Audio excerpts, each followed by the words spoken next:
មហាបរោះរបស់អាស៊ីដែលពិភពលោកសម្លឹងមើលមិនដាក់ភ្នែកព្រោះមហាបរោះម្នាក់នេះមានចក្ខុវិស័យនិងគំនិតថ្លៃដូចមាសទស្សនៈជីវិតចុងក្រោយទោះបីជាខ្ញុំធ្លាក់ខ្លួនឈឺនិងរៀបចូលមឈូសក៏ដោយខ្ញុំនឹងងើបឡើងវិញបើខ្ញុំមានអារម្មណ៍ថាប្រទេសរបស់ខ្ញុំជួបបញ្ហាមិនថាមនុស្សចំនួនថ្មីរបស់សិង្ហបុរីជ្រើសរើសវិថីខាងមុខយ៉ាងដូចម្តេចទេខ្ញុំជឿជាក់យ៉ាងខ្លាំងថាបើសិង្ហបុរីបានរដ្ឋាភិបាលដែលល្ងង់ខ្លៅជើងនឹងរលាយហើយប្រទេសនេះនឹងលិចលង់ទៅក្នុងភាពទទេស្អាតយ៉ាងពិតប្រាកដក្នុងតំបន់អាស៊ីរបស់យើងនេះមានបុគ្គលសំខាន់ដែលមិនត្រឹមតែអស្ចារ្យនិងល្បីលំបាប់ពិភពលោកប៉ុណ្ណោះទេតែមានបុគ្គលខ្លះអស្ចារ្យរហូតត្រូវពិភពលោកត្រូវចាំមើលមិនដាក់ភ្នែកសិង្ហបុរីជាប្រទេសកោះតូចៗដែលមានប្រជាជនមិនច្រើននិងគ្មានធនធានធម្មជាតិរបស់ខ្លួនទេប៉ុន្តែសិង្ហបុរីប្រែក្លាយជាប្រទេសអ្នកមានសេដ្ឋកិច្ចរីកចម្រើនយ៉ាងឆាប់រហ័សគួរឲ្យភ្ញាក់ផ្អើលមានមហាវិទ្យាល័យដែលមានគុណភាពនិងជាទីទទួលស្គាល់លំដាប់ពិភពលោកដែលសិង្ហបុរីទៅជាបែបនេះបានដោយសារបរិសម្នាក់ឈ្មោះថាលីខ្វាន់យូលោកលីខ្វាន់យូត្រូវបានកត់ត្រាចូលក្នុងទំព័រប្រវត្តិសាស្ត្រថាជាមនុស្សដែលកាន់អំណាចគ្រប់គ្រងសិង្ហបុរីយូរដល់ទៅ31ឆ្នាំជា31ឆ្នាំដែលធ្វើឲ្យសិង្ហបុរីដែលជាកោះអន់ថយរីកចម្រើនបែបលូតផ្លោះនិងមានបំផុតយ៉ាងឆាប់រហ័សបំផុតក្នុងពិភពលោកដែលមានសេដ្ឋកិច្ចស្ថិតក្នុងលំដាប់ទី12របស់ពិភពលោកជាប់គ្នា2ឆ្នាំគឺឆ្នាំ2013និងឆ្នាំ2014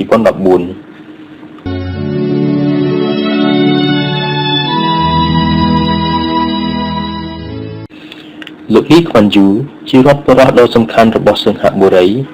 និងជាបុគ្គលដ៏មានឥទ្ធិពលខ្លាំងបំផុតក្នុងតំបន់អាស៊ីអាគ្នេយ៍គំនិតនៃការគ្រប់គ្រងប្រទេសនិងការនាំយកនូវភាពមានបានឲ្យប្រទេសរបស់ខ្លួនធ្វើឲ្យពិភពលោកត្រូវសម្លឹងមើលគាត់ក្នុងរូបភាពជាបិតានៃសិង្ហបុរីសម័យថ្មីកិច្ចការខាងនយោបាយរបស់លោកលីខ្វាន់យូកាន់តែជារឿងដែលត្រូវសិក្សាបូករួមនឹងការនាំសិង្ហបុរីឲ្យមានភាពរីកចម្រើនចេញពីការគ្រប់គ្រងរបស់អង់គ្លេសដ៏យូរអង្វែងផងនោះបានញ៉ាំងឲ្យគំនិតរបស់គាត់រឹតតែត្រូវសិក្សាសម្បើមថែមទៀតលោកលីខ្វាន់យូគឺជាវីរបុរសសិង្ហបុរីជាអ្នកដឹកនាំដែលយូរបំផុតដល់ទៅ31ឆ្នាំលោកលីខ្វាន់យូជាជនជាតិសិង្ហបុរីពីកំណើតកើតនៅថ្ងៃទី16ខែកញ្ញាឆ្នាំ1923បញ្ចប់ការសិក្សាពីមហាវិទ្យាល័យ Raffles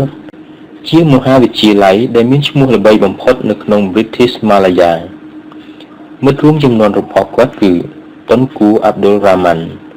នាយករដ្ឋមន្ត្រីរបស់ប្រទេសម៉ាឡេស៊ីជីវិតរបស់គាត់ធ្លាប់ផ្លាស់ប្ដូរក្នុងវ័យ19ឆ្នាំនៅពេលជប៉ុនចូលមករករានសិង្ហបុរីក្នុងសម័យសង្គ្រាមលោកលើកទី2ហើយអាចយកឈ្នះលើកងទ័ពអង់គ្លេសដែលគ្រប់គ្រងសិង្ហបុរីបានដោយងាយជាជំនះរបស់ជប៉ុនបានបំផ្លាញជំនឿរបស់លោកលីខ្វាន់យូលើរឿងការមិនអាចយកឈ្នះជនជាតិស្បែកសបានទាំងស្រុងគំនិតខាងនយោបាយរបស់លោកលីខ្វាន់យូចាប់ផ្ដើមពីថ្ងៃនោះរហូតមកក្រោយសង្គ្រាមបានបញ្ចប់ព្រមគ្នានឹងជ័យជំនះរបស់សហរដ្ឋអាមេរិកលោកលីខ្វាន់យូបានធ្វើដំណើរទៅសិក្សាបន្តផ្នែកច្បាប់នៅសាកលវិទ្យាល័យ Cambridge ក្នុងប្រទេសអង់គ្លេសហើយបានរៀបការជាមួយនឹងនាង Khwa Gechu ដែលបានមករៀននៅកន្លែងតែមួយលោកលីខ្វាន់យូបានចូលរួមសកម្មភាពជាមួយម៉ាឡាយូទាមទារឲ្យអង់គ្លេសប្រគល់ឯករាជ្យដល់សិង្ហបុរីពីការគ្រប់គ្រងរបស់អង់គ្លេសក្រោមការគ្រប់គ្រងពីបក Labour Party របស់អង់គ្លេសក្រោយពេលរៀនចប់លោកលីខ្វាន់យូបានត្រឡប់មកប្រទេសសិង្ហបុរីក្នុងឆ្នាំ1955ចូលប្រឡូកក្នុងឆាកនយោបាយយ៉ាងពេញទីដោយបានបង្កើតគណៈបក People Action Party ឬគណៈបកសកម្មភាពប្រជាជនហើយបានឈ្នះការបោះឆ្នោតចូលទៅធ្វើជាសមាជិកតំណាងរាស្ត្របានសម្រេច4ឆ្នាំក្រោយមកការបោះឆ្នោតជាសកលនៅថ្ងៃទី1មិថុនាឆ្នាំ1959បករបស់លោកលីខ្វាន់យូឈ្នះការបោះឆ្នោតទទួលបានកៅអីដល់ទៅ43កៅអីក្នុងចំណោមកៅអីទាំងអស់51កៅអីហើយត្រូវបានជ្រើសរើសឲ្យធ្វើជានាយករដ្ឋមន្ត្រីសិង្ហបុរីនៅពេលនោះមានអាយុត្រឹមតែ35ប៉ុណ្ណោះឆ្នាំ1961លោកលីខ្វាន់យូបានចរចាជាមួយនឹងតុនគូអាប់ឌុលរ៉ាម៉ាន់ដើម្បីរួមសិង្ហបុរីចូលជាមួយនឹងម៉ាឡេស៊ី ព្រោះសង្ហបុរីគ្មានធនធានធម្មជាតិហើយត្រូវពឹងលើប្រេងឆៅប្រទេសម៉ាឡេស៊ីប៉ុន្តែក្រោយពីរួមគ្នាបានត្រឹមតែ4ឆ្នាំសង្ហបុរីត្រូវបណ្តេញចេញពីម៉ាឡេស៊ីព្រោះបញ្ហារឿងជាតិសាសន៍លោកលីខ្វាន់យូបានសម្រេចចិត្តដើរទៅមុខសារប្រទេសសង្ហបុរីឲ្យជាប្រទេសដែលមានបំផុតនៅក្នុងលោកដោយអាស្រ័យលើសក្តានុពលនៃទីកន្លែងដឹកជញ្ជូននិងផ្ទេរទំនិញតាមសមុទ្ររហូតដល់សម្រេចគោលដៅតាមប្រវត្តិសាស្ត្ររបស់សង្ហបុរីជាកោះដែលស្ថិតនៅចុងឧបទ្វីបម៉ាឡាយូជាកន្លែងឈប់សម្រាករបស់ឈ្មួញទូទាំងពិភពលោកពីមុនមានឈ្មោះថា Khmer មានស្ដេចគ្រប់គ្រងក្នុងកំឡុងសតវត្សទី17មានម្ចាស់គ្រប់គ្រងនគរប៉ាឡេបាំងធ្វើដំណើរស្វែងរកដែនដីដើម្បីកសាងប្រទេសតែទូកក៏បានលិចព្រះអង្គបានហែលទឹកឡើងទៅលើច្រាំងហើយក៏បានឃើញសត្វមួយប្រភេទមានខ្លួនពណ៌ក្រហមក្បាលពណ៌ខ្មៅស្រដៀងនឹងសត្វសិង្ហទ្រូងពណ៌សទើបព្រះអង្គសួរមនុស្សដែលដើរតាមថានោះជាសត្វអ្វីអ្នកដើរតាមឆ្លើយថានោះគឺជាសត្វសិង្ហទើបព្រះអង្គបានបដូរឈ្មោះ Khmer ទៅជាសង្ហបុរៈក្រោយមកសង្ហបុរីក៏ស្ថិតនៅក្រោមការគ្រប់គ្រងរបស់ស៊ុលតង់នៃម៉ាឡាកានាសម័យអាណានិគមប្រទេសដំបូងដែលចូលមករឹបអូសយកសង្ហបុរីគឺប្រទេសប៉ូទុយហ្គាល់នៅឆ្នាំ1511ហើយត្រូវពួកហូឡង់ដណ្ដើមយកទៅវិញនៅក្នុងឆ្នាំ1817អង់គ្លេសនិងហូឡង់បានប្រជែងគ្នាដាក់អាណានិគមអង់គ្លេសបានបញ្ជូន Sir Thomas Stamford Bentley Raffles មកត្រួតពិនិត្យមើលទឹកដីសង្ហបុរីនៅពេលនោះគឺមានស្ដេចស៊ុលតង់នៅគ្រប់គ្រងនៅឡើយលោក Raffles បានព្រមព្រៀងជាមួយនឹងស្ដេចស៊ុលតង់ថាខ្លួននឹងបង្កើតកន្លែងធ្វើអាជីវកម្មអង់គ្លេសនៅទីនេះតែទីបំផុតអង់គ្លេសក៏បានរឹបអូសយកសង្ហបុរីធ្វើជាអាណានិគមបានសម្រេចសង្គ្រាមលោកលើកទី2ជប៉ុនបានប្រកាសសង្គ្រាមជាមួយនឹងអង់គ្លេសហើយរឹបអូសយកប្រទេសសង្ហបុរីបានតែនៅពេលសង្គ្រាមបានបញ្ចប់អង់គ្លេសក៏ត្រឡប់មកគ្រប់គ្រងសង្ហបុរីដដែលរហូតដល់ពេលលោកលីខ្វាន់យូបង្កើតកម្លាំងទាមទារឯករាជ្យឲ្យសង្ហបុរីបានសម្រេចនៅក្នុងឆ្នាំ1962ដូច្នេះទើបលោកលីខ្វាន់យូបានក្លាយជាវីរបុរសដែលស្ថិតនៅក្នុងការចងចាំរបស់ជនជាតិសង្ហបុរីនិងពិភពលោកជានិរន្តរ៍ប្រទេសសង្ហបុរីត្រូវបានស្គាល់ជាលើកដំបូងក្នុងសតវត្សទី3ដោយជនជាតិចិនក្នុងនាមភូនុចុងប្រែថាកោះចុងឧបទ្វីបនៅខណៈនោះនៅមិនទាន់មានអ្នកណាដឹងពីប្រវត្តិរបស់កោះនេះច្រើនប៉ុន្មានទេសង្ហបុរីស្ថិតនៅចុងឧបទ្វីបម៉ាឡាយូជាទីប្រសព្វនៃផ្លូវធ្វើដំណើរតាមទឹកដែលកើតឡើងតាមធម្មជាតិល្អឥតខ្ចោះទើបសង្ហបុរីក្លាយជាកន្លែងសម្រាប់សម្រាកទូកដើរសមុទ្រគ្រប់ប្រភេទ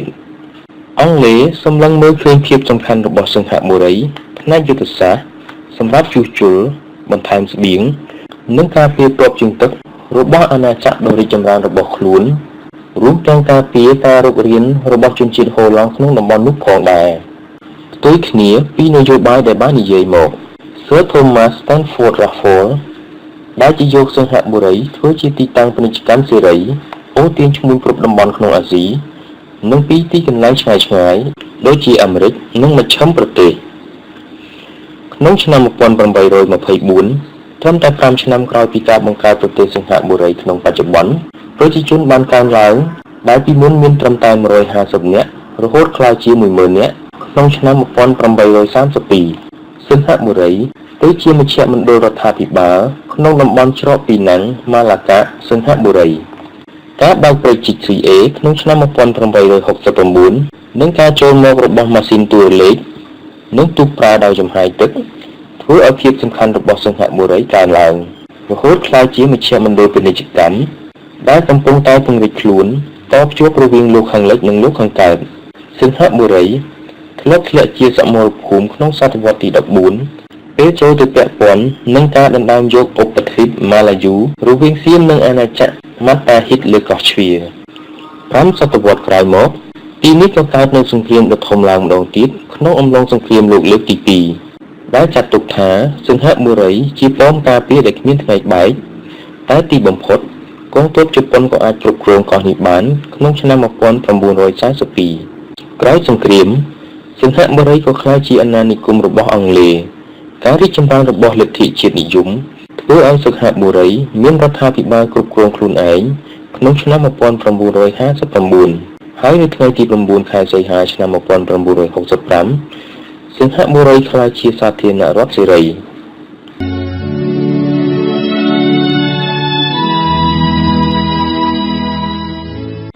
វិថីជីវិតលោកលីខ្វាន់យូរដ្ឋបុរសសិង្ហបុរីនាយករដ្ឋមន្ត្រីដំបូងរបស់ប្រទេសសិង្ហបុរីគឺលោកលីខ្វាន់យូកើតនៅថ្ងៃទី 16 ខែកញ្ញា ឆ្នាំ 1923 សិក្សានៅស្ថាប័ន Raffles និងសិក្សាបន្តនៅ London School of Economics និងរៀនចប់ផ្នែកច្បាប់នៅមហាវិទ្យាល័យ Fitzwilliam Cambridge លោកលីខ្វាន់យូបានរៀបការជាមួយនឹងភរិយារបស់គាត់ឈ្មោះ វ៉ាហ្គេឈូដោយស្ងាត់ៗនៅក្នុងឆ្នាំ 1947 នៅពេលដែលអ្នកទាំងពីរកំពុងសិក្សានៅក្នុងទីក្រុងឡុងក្រោយពេលត្រឡប់មកសិង្ហបុរីវិញអ្នកទាំងពីរបានរៀបចំពិធីរៀបការម្ដងទៀតនៅថ្ងៃទី 30 ខែកញ្ញា ឆ្នាំ 1950 លោកលីខ្វាន់យូធ្លាប់បើកក្រុមហ៊ុនច្បាប់ជាមួយនឹងប្អូនប្រុស Dennis មុននឹងលាឈប់ដើម្បីចូលប្រឡូកក្នុងឆាកនយោបាយលោកលីខ្វាន់យូធ្លាប់និយាយថាខ្ញុំគិតថាការរៀបការជាមួយស្ត្រីម្នាក់ពីរដងមិនមែនជារឿងខុសអ្វីនោះទេលោកលីខ្វាន់យូនិងភរិយាមានកូនទាំងអស់ 3 នាក់កូនច្បងគឺលោកលីសៀនឡុងនាយករដ្ឋមន្ត្រីសិង្ហបុរីបច្ចុប្បន្នកូនទី 2 គឺ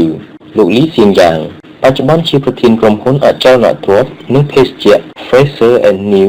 FNN ក្រោយពីគ្រប់គ្រងក្រុមហ៊ុន Singapore Telecommunication កូនទី 3 គឺលីវ៉ុយលីងកូនស្រីតែម្នាក់គត់របស់លោកលីខ្វាន់យូនិងវ៉ាហ្គេឈូបច្ចុប្បន្ននាងជានាយិកាវិទ្យាស្ថានវិទ្យាសាស្ត្រសរសៃប្រសាទនៃសិង្ហបុរីលោកស្រីវ៉ាហ្គេឈូមានជំងឺរ៉ាំរ៉ៃទៅណាមិនបានមិនអាចនិយាយឬកម្រើករាងកាយបានទទួលអនិច្ចកម្មក្នុងឆ្នាំ 2010 នៅផ្ទះក្នុងក្រុងសិង្ហបុរីក្នុងជន្មាយុ89 ឆ្នាំ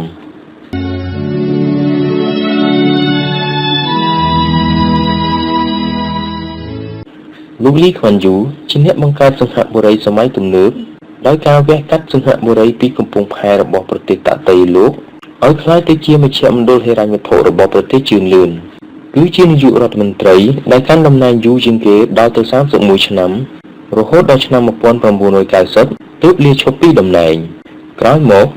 គាត់បានមកកាន់តំណែងជាទេសរដ្ឋមន្ត្រីក្នុងរដ្ឋាភិបាលរបស់នាយករដ្ឋមន្ត្រីលីសៀនឡុងកូនប្រុសរបស់គាត់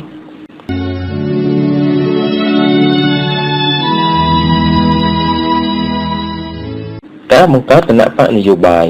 ក្រោយស្ថិតក្រោមការគ្រប់គ្រងរបស់អង់គ្លេសអស់រយៈកាលជាយូរឆ្នាំ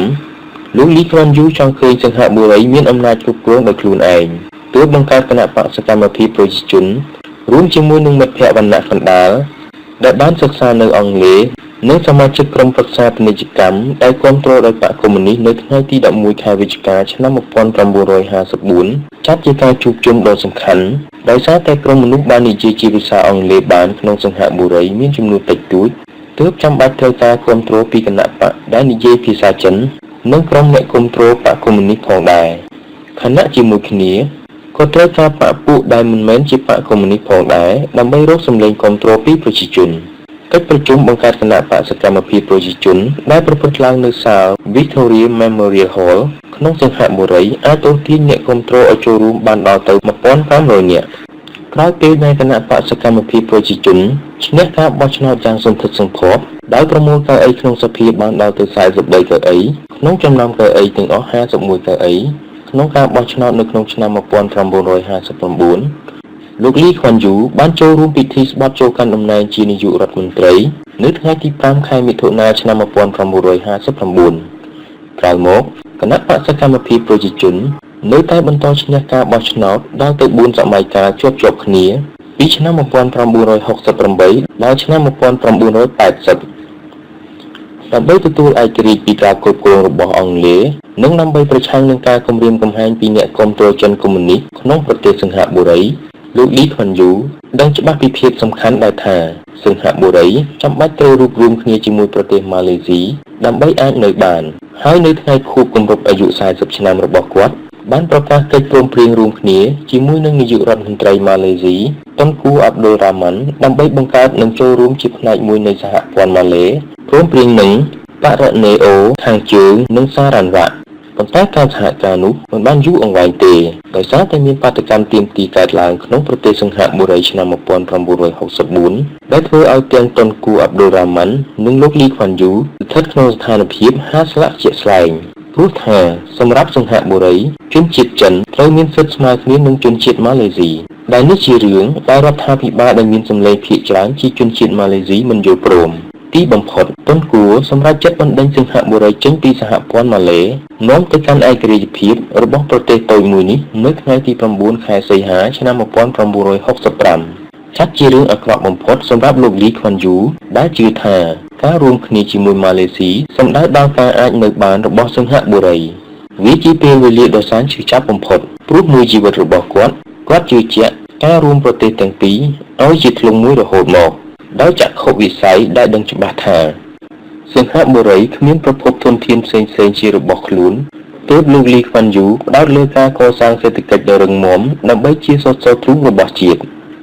អ្នកមិនអាចមានសេដ្ឋកិច្ចនិងជាតិដែលរឹងមាំបានទេលុះណាតែសង្គមរបស់អ្នករឹងមាំជាធ្លុងមួយទទួលបានការសិក្សាដ៏ល្អនិងមានស្ថិរភាពកាន់តែខ្លាំងឡើងទីបំផុតគាត់ក៏អាចផ្លាស់ប្ដូរសង្ហបុរីឲ្យក្លាយទៅជាប្រទេសឧស្សាហកម្មដ៏សកម្មដោយការធ្វើជាប្រទេសនាំចេញទំនិញអេឡិចត្រូនិកផលិតផលគីមីនិងសេវាកម្មផ្សេងជាគោលឧទាហរណ៍លោកដេងហ្សាវភីងអតីតមេដឹកនាំចិននិយាយដល់លោកលីខ្វាន់យូថាជាទីប្រឹក្សារបស់គាត់ចំណែកលោក Henry Kissinger ម្ចាស់រង្វាន់ Nobel សន្តិភាពធ្លាប់និយាយថាកន្លះសតវត្សរ៍កន្លងមកខ្ញុំបានជួបជាមួយនឹងមេដឹកនាំនានាទូទាំងពិភពលោកប៉ុន្តែមិនធ្លាប់មានអ្នកណាម្នាក់ផ្ដល់បទពិសោធន៍ដល់ខ្ញុំបានច្រើនស្មើនឹងលោកលីខ្វាន់យូទេ Margaret Thatcher អតីតនាយករដ្ឋមន្ត្រីស្រីរបស់អង់គ្លេសដែលជាមិត្តជិតស្និទ្ធរបស់លោកលីខ្វាន់យូធ្លាប់បាននិយាយដល់មេដឹកនាំសង្ហបុរីថាគាត់ជាមនុស្សដែលមិនធ្លាប់ខុសភ្លាត់ក្នុងឆ្នាំ1990លោកលីខ្វាន់យូបានសម្រេចចុះចេញពីតំណែងជានាយករដ្ឋមន្ត្រីដែលមាន logo ជប៉ុនជាអ្នកទទួលតំណែងបន្តលោកលីខ្វាន់យូកាន់តំណែងជានាយករដ្ឋមន្ត្រីដល់ទៅ31ឆ្នាំហើយចាត់ជានាយករដ្ឋមន្ត្រីដែលកាន់តំណែងយូរបំផុតក្នុងលោកប៉ុន្តែលោកលីខ្វាន់យូនៅតែកាន់តំណែងជាអគ្គលេខាធិការបក្សសកម្មភាពប្រជាជនរហូតដល់ឆ្នាំ1992ហើយនឹងមានតួនាទីក្នុងឋានៈជារដ្ឋបរិយាចាស់ឧស្សាហ៍និងជាទីប្រឹក្សារដ្ឋមន្ត្រីរហូតដល់ឆ្នាំ2011លោកលីសៀនឡុងជាកូនប្រុសរបស់លោកលីខ្វាន់យូទទួលតំណែងជានាយករដ្ឋមន្ត្រីទី3បន្ទាប់ពី logo ជុកតុងនៅថ្ងៃទី12សីហាឆ្នាំ2004ហើយនៅកាន់តំណែងរហូតដល់សប្តាហ៍ថ្ងៃនេះលោកលីខ្វាន់យូធ្លាប់និយាយដល់កូនប្រុសដែលជាអតីតនាយទាហានដែលធ្លាប់ទទួលតួនាទីជាទាហានជាន់ខ្ពស់របស់កងទ័ពអាកាសសង្ហបុរីនិងធ្លាប់មានតំណែងក្នុងក្រសួងផ្សេងមកជាច្រើនមុននឹងឡើងកាន់តំណែងជានាយករដ្ឋមន្ត្រីថាមើលចុះតើមានអ្នកណាខ្លាំងជាងគេលើរឿងបទពិសោធន៍ខាងនយោបាយនិងជំនាញខាងភាសាទៀតគឺគ្មានទេលោកស្រីវ៉ាវិឈូភរិយារបស់លោកលីខ្វាន់យូទទួលមរណភាពនៅថ្ងៃទី2តុលាឆ្នាំ2010បន្ទាប់ពីត្រូវចូលមន្ទីរពេទ្យជាច្រើនដងដោយសារជំងឺស្ទះសរសៃឈាមក្នុងខួរក្បាលមុនពេលដែលគាត់ចាកចេញទៅលោកលីខ្វាន់យូតែងតែចំណាយពេលនៅជិតភរិយារបស់គាត់ជានិច្ចសូម្បីតែពេលភរិយារបស់គាត់ធ្វើដំណើរទៅបរទេសលោកលីបានសន្ទនាជាមួយគាត់តាមរយៈ webcam គ្រប់ពេលវេលាផងដែរអ្នកទាំងពីររៀបការនឹងរស់នៅជាមួយគ្នាអស់រយៈពេល63ឆ្នាំ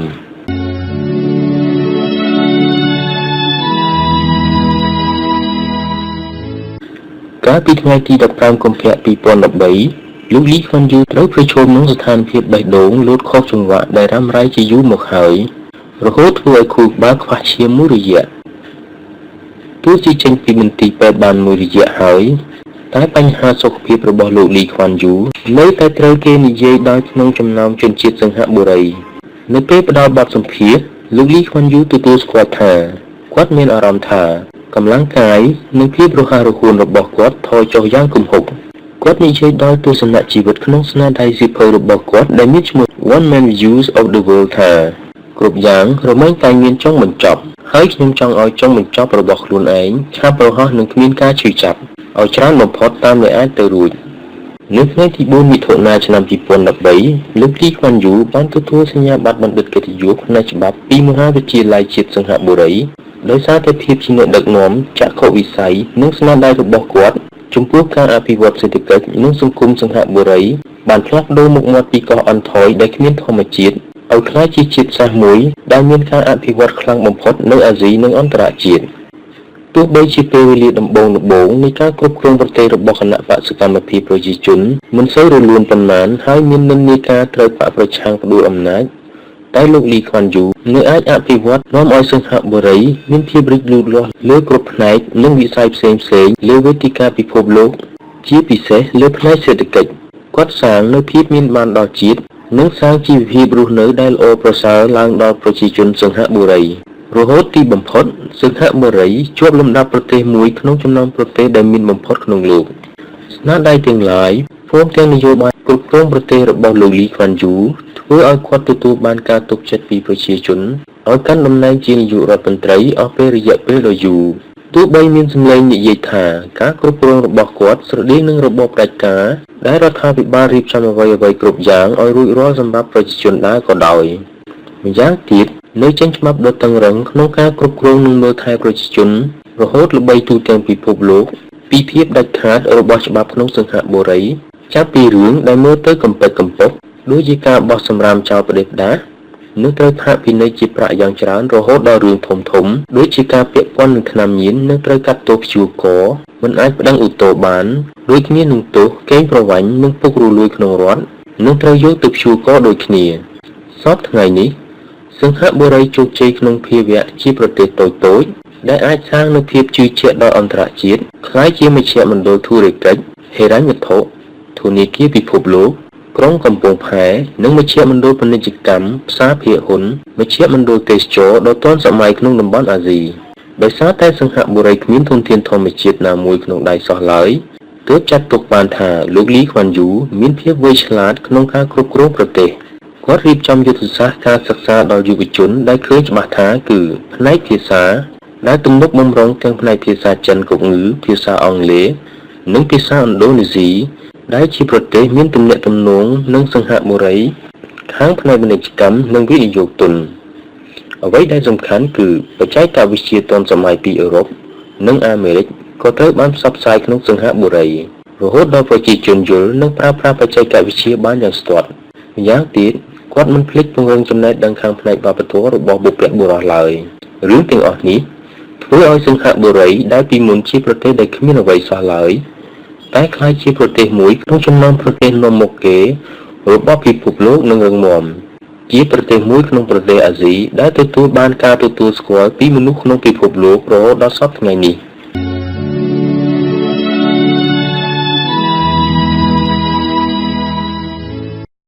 រដ្ឋបុរសដ៏អស្ចារ្យអំឡុងពេល31ឆ្នាំនៃការគ្រប់គ្រងអំណាចនិងក្នុងឋានៈជានាយករដ្ឋមន្ត្រីរបស់លោកលីខ្វាន់យូសិង្ហបុរីបានផ្លាស់ប្ដូរមុខមាត់សេដ្ឋកិច្ចរបស់ប្រទេសជាច្រើនពីប្រទេសសិង្ហបុរីដែលជាកោះតូចៗរហូតក្លាយជាមជ្ឈមណ្ឌលសេដ្ឋកិច្ចពិភពលោក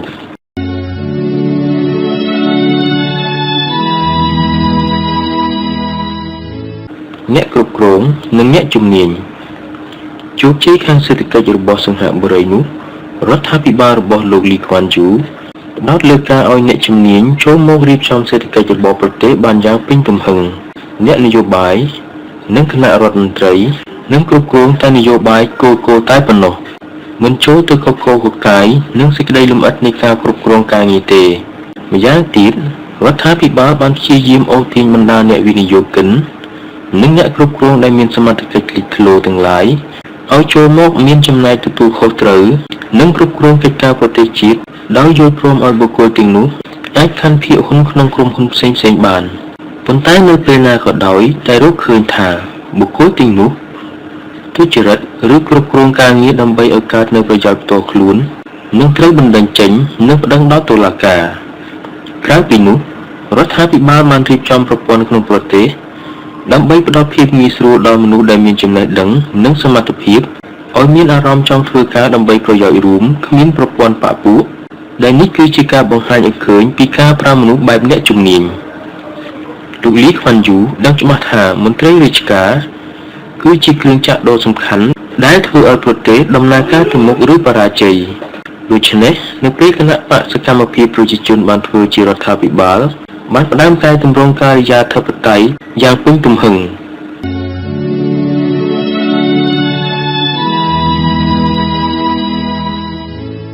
ដើម្បីសាងនូវការយល់ដឹងខាងនយោបាយនិងទូនីតិរដ្ឋាភិបាលផ្ដើមរៀបចំប្រព័ន្ធអត្រាប្រាក់ខែខ្ពស់ថ្មីដោយបន្ថែមប្រាក់ខែដល់មន្ត្រីថ្នាក់ទាបនិងកាត់ប្រាក់ខែមន្ត្រីថ្នាក់ខ្ពស់រដ្ឋាភិបាលមិនខ្វល់ទេថាមន្ត្រីរាជការណាម្នាក់មានកម្រិតវប្បធម៌យ៉ាងម៉េចសូមត្រឹមតែជាមន្ត្រីរាជការដែលមានប្រសិទ្ធភាពគ្រប់គ្រាន់និងមានឱកាសរីកចម្រើនដូចគ្នាទាំងអស់មន្ត្រីរាជការដែលគ្មានប្រសិទ្ធភាពនឹងត្រូវបណ្តេញចេញដោយមិនខ្វល់ថាធ្វើការងារមកច្រើនឆ្នាំហើយក៏ដោយឬកម្រិតវប្បធម៌យ៉ាងដូចម្តេចនោះទេហើយរដ្ឋាភិបាលទទួលសូមឲ្យប្រជាជនជួយឃ្លាំមើលប្រតិកម្មរបស់មន្ត្រីរាជការទាំងឡាយហើយរាយការណ៍ឲ្យក្រសួងបានដឹងមន្ត្រីរាជការត្រូវសិក្សាគោលនយោបាយរបស់រដ្ឋាភិបាលប្រសិនបើធ្វើការងារផ្ទុយនឹងគោលដៅរបស់រដ្ឋាភិបាលនឹងត្រូវបណ្តេញចេញពីមន្ត្រីរាជការទាំងនេះឆ្លុះបញ្ចាំងឲ្យឃើញពីការគ្រប់គ្រងដ៏ល្អដែលជំរុញឲ្យមន្ត្រីរាជការមានចំណែករួមក្នុងការអភិវឌ្ឍប្រទេសបានយ៉ាងពិតប្រាកដ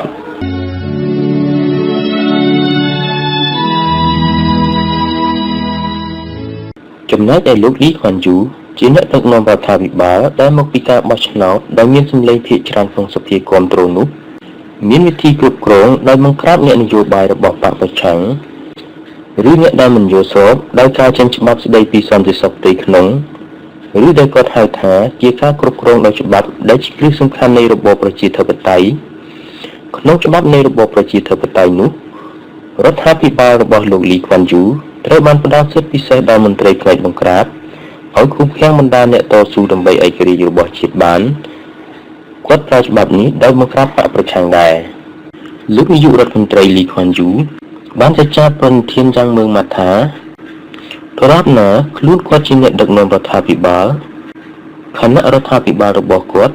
ត្រូវតែបាតដៃសស្អាតគ្មានអំពើពុករលួយទុច្ចរិតប្រាចាករឿងអាស្រូវនិងមន្ទិលណាទាំងអស់ថែមទាំងបានចេញច្បាប់ស្តីពីការរក្សាភាពស្អាតដែលមានទោសវិន័យធ្ងន់ជាអធិបតេយ្យមាដោយមិនយល់មុខអ្នកណាទាំងអស់រហូតសាងប្រទេសសិង្ហបុរីឲ្យទៅជាទីក្រុងស្អាតគ្មានសម្រាមនិងមានរបៀបវិន័យលោកលីខ្វាន់យូជាមនុស្សមានចក្ខុវិស័យវែងឆ្ងាយនិងយល់ពីប្រទេសសិង្ហបុរីបានច្បាស់ឆ្លុះបញ្ចាំងឲ្យឃើញថាការដែលប្រទេសសិង្ហបុរីអាចសម្រេចជោគជ័យលើការអភិវឌ្ឍប្រទេសជាច្រើននោះវាមិនមែនដោយសារតែប្រទេសស្ថិតនៅចំណុចយុទ្ធសាស្ត្រខាងសេដ្ឋកិច្ចតែម្យ៉ាងនោះទេតែមានអ្នកដឹកនាំដូចជាលោកលីខ្វាន់យូជាបច្ច័យមួយដ៏សំខាន់ខ្លាំងណាស់ព្រោះប្រសិនបើអ្នកដឹកនាំប្រទេសមិនបានប្រើចំណុចយុទ្ធសាស្ត្រនោះឲ្យជាប្រយោជន៍ពេញលេញដល់ប្រទេសនោះទេការអភិវឌ្ឍក៏មិនអាចសម្រេចជោគជ័យបាន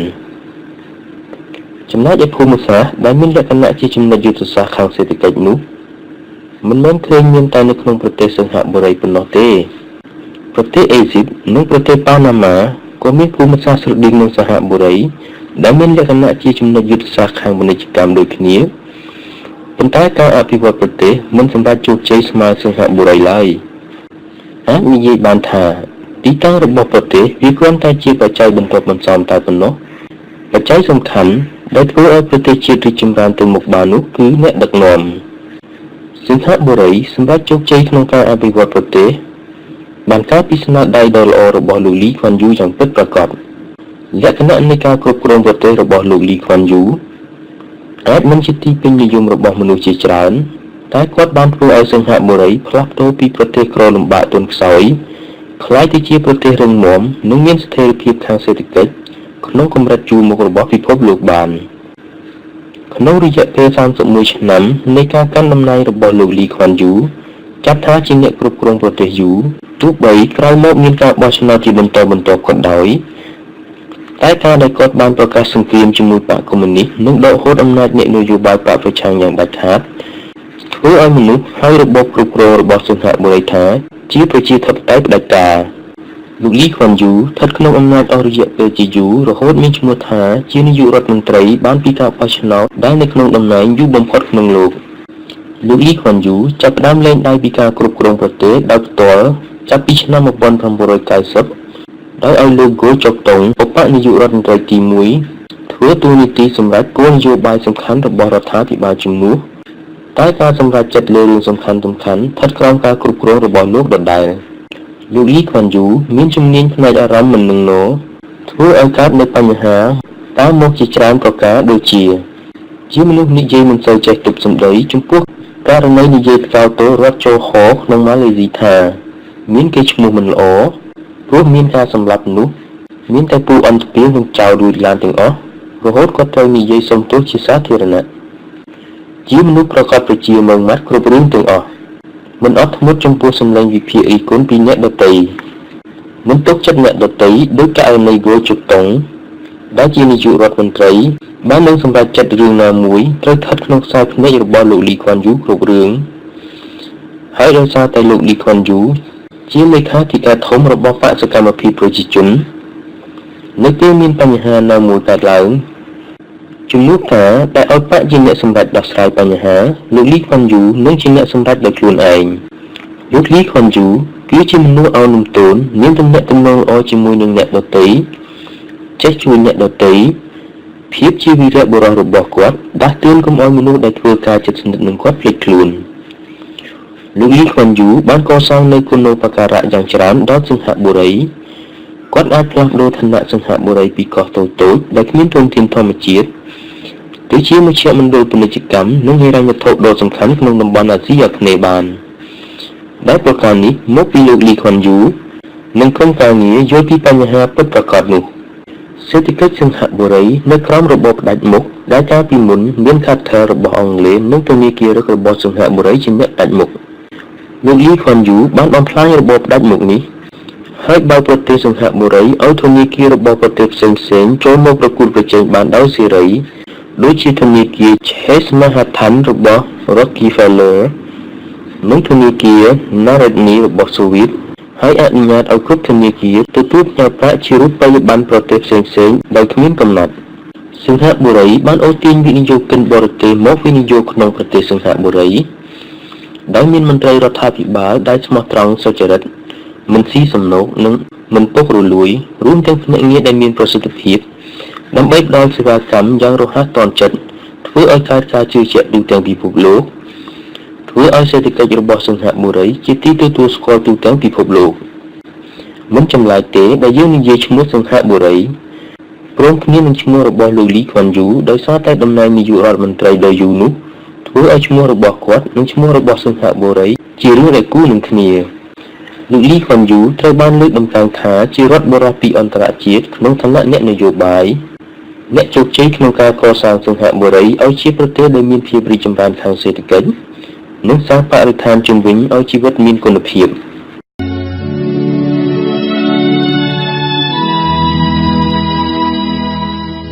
នយោបាយសិង្ហបុរីប្រទេសសិង្ហបុរីនាពេលបច្ចុប្បន្នជាប្រទេសដែលរីកចម្រើនខាងសេដ្ឋកិច្ចដ៏ល្អប្រជាជនមានគុណភាពជីវិតដ៏ល្អសិង្ហបុរីមានរបបគ្រប់គ្រងប្រជាធិបតេយ្យបែបរដ្ឋសភាមាននាយករដ្ឋមន្ត្រីជាប្រធានផ្នែកប្រតិបត្តិមានប្រធានាធិបតីធ្វើជាតួនាទីបែបពិធីការប៉ុណ្ណោះសិង្ហបុរីត្រូវបានប្រកាសជាសាធារណរដ្ឋសិង្ហបុរីក្នុងខែធ្នូឆ្នាំ1965សិង្ហបុរីទទួលយករបបប្រជាធិបតេយ្យបែបរដ្ឋសភារបស់អង់គ្លេសជាគំរូតែសិង្ហបុរីមានសភាតែមួយមានសភាពីរដោយអង់គ្លេសទេចាប់តាំងពីមានការបោះឆ្នោតជាលើកដំបូងក្រោយពីបានទទួលឯករាជ្យនោះមានត្រឹមតែបកនយោបាយមួយប៉ុណ្ណោះគឺបកសកម្មភាពប្រជាជនដែលត្រូវបានជ្រើសរើសឲ្យកាន់តំណែងខាងនយោបាយក្នុងសភាជាង3ទសវត្សរ៍ដោយមានអ្នកដឹកនាំប្រទេសតែម្នាក់គត់គឺលោកលីខ្វាន់យូ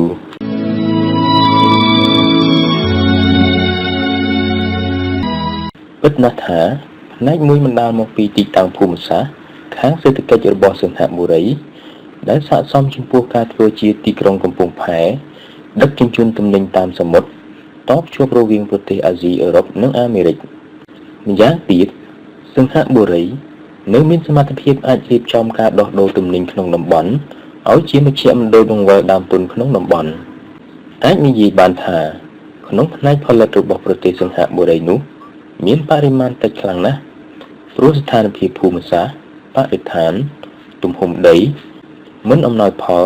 ចំពោះការវិនិយោគទុនផ្នែកផលិតទេប៉ុន្តែ សង្ហបុរីអាចផ្លាស់ប្ដូរនិន្នាការនៃការស្វែងរកប្រយោជន៍ខាងសេដ្ឋកិច្ចទៅកាន់ផ្នែកគ្រប់គ្រងហិរញ្ញវត្ថុអ្នកវិនិយោគផ្នែកការវិនិយោគនិងមជ្ឈមណ្ឌលគ្រប់គ្រងជាដើមដូច្នេះនៅក្នុងមួយឆ្នាំសង្ហបុរីអាចរកប្រាក់ចំណេញពីការស្វែងរកប្រយោជន៍ទាំងនោះបានយ៉ាងច្រើននិងល្មមគ្រប់គ្រាន់សម្រាប់កសាងជីវភាពរស់នៅដែលល្អប្រសើរឡើងដល់ពលរដ្ឋសង្ហបុរី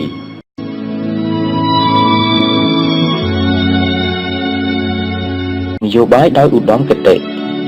កសាងអំណាចរបស់វណ្ណៈគ្រប់គ្រងក្នុងសង្ហបុរី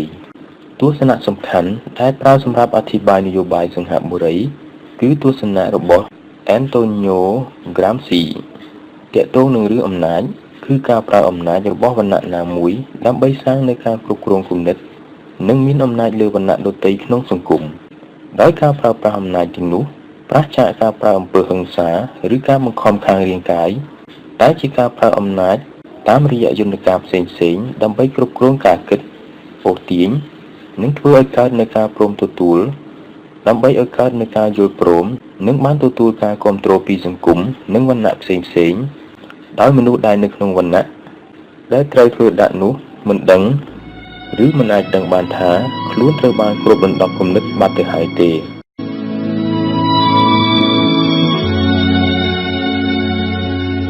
ក្រុមដែលគ្រប់គ្រងអំណាចក្នុងនយោបាយសង្ហបុរីក្រុមអំណាចដែលដឹកនាំដោយលោកលីខ្វាន់យូបានស្ថាបនាអំណាចឲ្យខ្លាំងជាងក្រុមអំណាចដទៃចូលមកមានអំណាចខាងនយោបាយលើប្រព័ន្ធនយោបាយនិងការគ្រប់គ្រងរបស់សង្ហបុរីដោយលោកលីខ្វាន់យូបានធ្វើសង្គ្រាមដណ្ដើមទីតាំងក្នុងសង្គមនយោបាយដើម្បីកម្ចាត់សត្រូវខាងនយោបាយដែលមាននិន្នាការប្រឆាំងនឹងខ្លួនដំណាក់កាលដំបូងគឺការប្រើកម្លាំងកងទ័ពបង្ក្រាបបកប្រឆាំងនិងក្រុមណាដែលធ្វើសកម្មភាពខាងនយោបាយដែលប្រឆាំងប្រព័ន្ធសេដ្ឋកិច្ចនយោបាយខណៈនោះលោកលីខ្វាន់យូគ្រប់គ្រងអំណាចមកច្រើនយូរហើយបើតាមទស្សនៈរបស់អាន់តូញ៉ូក្រាមស៊ីគាត់នឹងមិនអាចនៅក្នុងចំណោមបានទៀតទេជាពិសេសក្នុងរដ្ឋសម័យថ្មីទើបត្រូវធ្វើសង្គ្រាមដណ្ដើមយកទស្សនៈក្នុងសង្គមដោយកសាងនៅឧត្តមគតិខាងសង្គមឬគំនិតជាតិនិយមឡើងមួយដើម្បីកសាងនៅអំណាចគ្រប់គ្រងខាងគំនិតដើម្បីឲ្យកើតនៅការយល់ស្របក្នុងការគ្រប់គ្រងនិងការអភិវឌ្ឍឲ្យសង្គមព្រមទទួលយកការប្រើអំណាចរបស់រដ្ឋាភិបាលនីតិវិធីការកសាងអំណាចរបស់អិសរាជជនក្នុងបក្សកម្មភាពប្រជាជននោះអាចផ្ទេរអំណាចបានជាយូរមកហើយអាចចាត់ទុកបានថាអិសរាជជននយោបាយរបស់គណៈបក្សកម្មភាពប្រជាជនអាចសាងអំណាចខាងនយោបាយក្នុងសង្ហបុរីបានប្រកបដោយជោគជ័យខ្លាយទៅជាក្រុមនយោបាយសង្ហបុរីបែបផ្ដាច់ការដែលដឹកនាំការអភិវឌ្ឍសង្គមស៊ីវិលនិងការប្រឆាំងនឹងអំណាចមិនមែនមានន័យថាការសាងអំណាចរបស់បក្សកម្មភាពប្រជាជនតាំងពីអតីតរហូតដល់បច្ចុប្បន្នមានតែភាពរលូនអាចស្ថាបនាអំណាចក្នុងសង្គមនយោបាយនិងសង្គមស៊ីវិលបានយ៉ាងពេញលេញនោះទេព្រោះក្នុងសង្គមស៊ីវិលនោះមិនមែនជាកន្លែងរបស់រដ្ឋតែជាកន្លែងសម្រាប់ការតស៊ូខាងឧត្តមគតិនិងពាក្យសម្ដីទើបការសាងអំណាចរមែងតែមានក្រុមដែលប្រឆាំងនឹងការសាងជាក្រុមដែលមានគំនិតនិយមន័យនិងឧត្តមគតិដែលប្រឆាំងឬខុសគ្នានឹងអំណាចនាពេលបច្ចុប្បន្នការប្រឆាំងទាំងនោះធ្វើឡើងដោយការធ្វើសង្គ្រាមដណ្ដើមទីតាំងខាងគំនិតតាមរយៈសង្គមស៊ីវិលរួមទាំងការធ្វើសង្គ្រាមដណ្ដើមទីតាំងអំណាចរដ្ឋក្នុងសង្គមនយោបាយផងដែរការប្រឆាំងនឹងអំណាចរបស់រដ្ឋាភិបាលសង្ហបុរីអាចកើតឡើងបានគ្រប់ទីកន្លែងគ្រប់ពេលវេលាគ្រប់ឱកាសអាចជាការប្រឆាំងក្នុងជីវិតប្រចាំថ្ងៃការប្រឆាំងនៅកន្លែងធ្វើការជាដើមដូចជាការប្រឆាំងនឹងច្បាប់ដ៏តឹងរ៉ឹងដែលបង្ហាញចេញតាមរយៈការធ្វើខុសច្បាប់នៅពេលដែលគ្មាននរណាម្នាក់យល់ស្របដោយការចោទសម្រាមនៅទីកន្លែងដែលហាមចោទសម្រាមការសរសេរថ្កោលទោសរដ្ឋាភិបាលក្នុងបន្ទប់ទឹកជាដើមដែលករណីទាំងនេះកើតឡើងច្រើនខ្លាំងក្នុងសង្ហបុរីរហូតដល់បច្ចុប្បន្នការប្រឆាំងនៅអំណាចក្នុងសង្ហបុរីដែលគួរឲ្យចាប់អារម្មណ៍អាចបង្ហាញចេញតាមរយៈការសិក្សាសិល្បៈឬការសម្ដែងខ្សែភាពយន្តក៏មានដូចជានៅក្នុងខ្សែភាពយន្តរឿង I'm Not Stupid ដែលផលិតឡើងមកដើម្បីប្រឆាំងនឹងអំណាចគ្រប់គ្រងខាងគំនិតរបស់រដ្ឋាភិបាលដែលព្យាយាមសាងមាត្រដ្ឋានខាងសង្គមកំណត់គោលការណ៍នៃការរស់នៅកំណត់សិទ្ធិសេរីភាពនៃការជ្រើសរើសនិងការបង្ហាញចេញផ្សេងៗ រដ្ឋាភិបាលសង្ហបុរីមានតួនាទីសំខាន់ក្នុងការនាំផ្លូវសង្គមនយោបាយសេដ្ឋកិច្ចវប្បធម៌ទើបខ្សែភាពយន្តនេះផលិតឡើងដើម្បីបង្ហាញឲ្យឃើញពីភាពសំខាន់នៃសេរីភាពរបស់បុគ្គលដែលជាគំនិតប្រឆាំងទៅនឹងសេចក្តីថ្លែងការណ៍ដើម្បីសមូហភាពជឿស្ដាប់អំណាចរដ្ឋគោរពច្បាប់ទម្លាប់ដោតលើសាមគ្គីភាពជាធ្លុងមួយដោយបានពោលខាងដើមខ្សែភាពយន្តនេះជាខ្សែភាពយន្តដែលប្រឆាំងនឹងឧត្តមគតិរបស់សង្គមដូចជាឧត្តមគតិប្រជានិយមដែលកើតឡើងនៅក្នុងសម័យលោកលីខួនយូនិងបានស្នើនូវអត្ថន័យថ្មីដែលផ្ដោតសំខាន់លើសេរីភាពនិងការគិតការនិយាយនិងការធ្វើច្រើនឡើង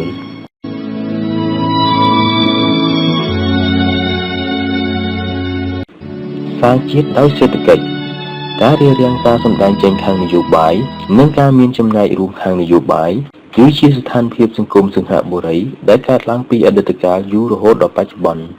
រដ្ឋាភិបាលក្នុងអតីតប្រើយន្តការខាងអំណាចរដ្ឋបង្ខំនិងគ្រប់គ្រងគំនិតខាងនយោបាយរបស់ពលរដ្ឋយ៉ាងតឹងរ៉ឹងផ្នែកនីតិវិធីនិងប្រព័ន្ធនយោបាយគណៈបកសកម្មភាពប្រជាជនដែលមានអំណាចខាងនយោបាយតាំងពីដំបូងបានផ្លាស់ប្ដូរយន្តការនៃការបោះឆ្នោតឬប្រើយុទ្ធសាស្ត្រវិធីក្រៅច្បាប់ដើម្បីចាត់ការនឹងអ្នកនយោបាយរបស់បកប្រឆាំងក្នុងផ្នែកសង្គមសារព័ត៌មានសង្ហបុរីត្រូវរារាំងការសម្ដែងចេញខាងគំនិតយោបល់លើរឿងនយោបាយយ៉ាងខ្លាំង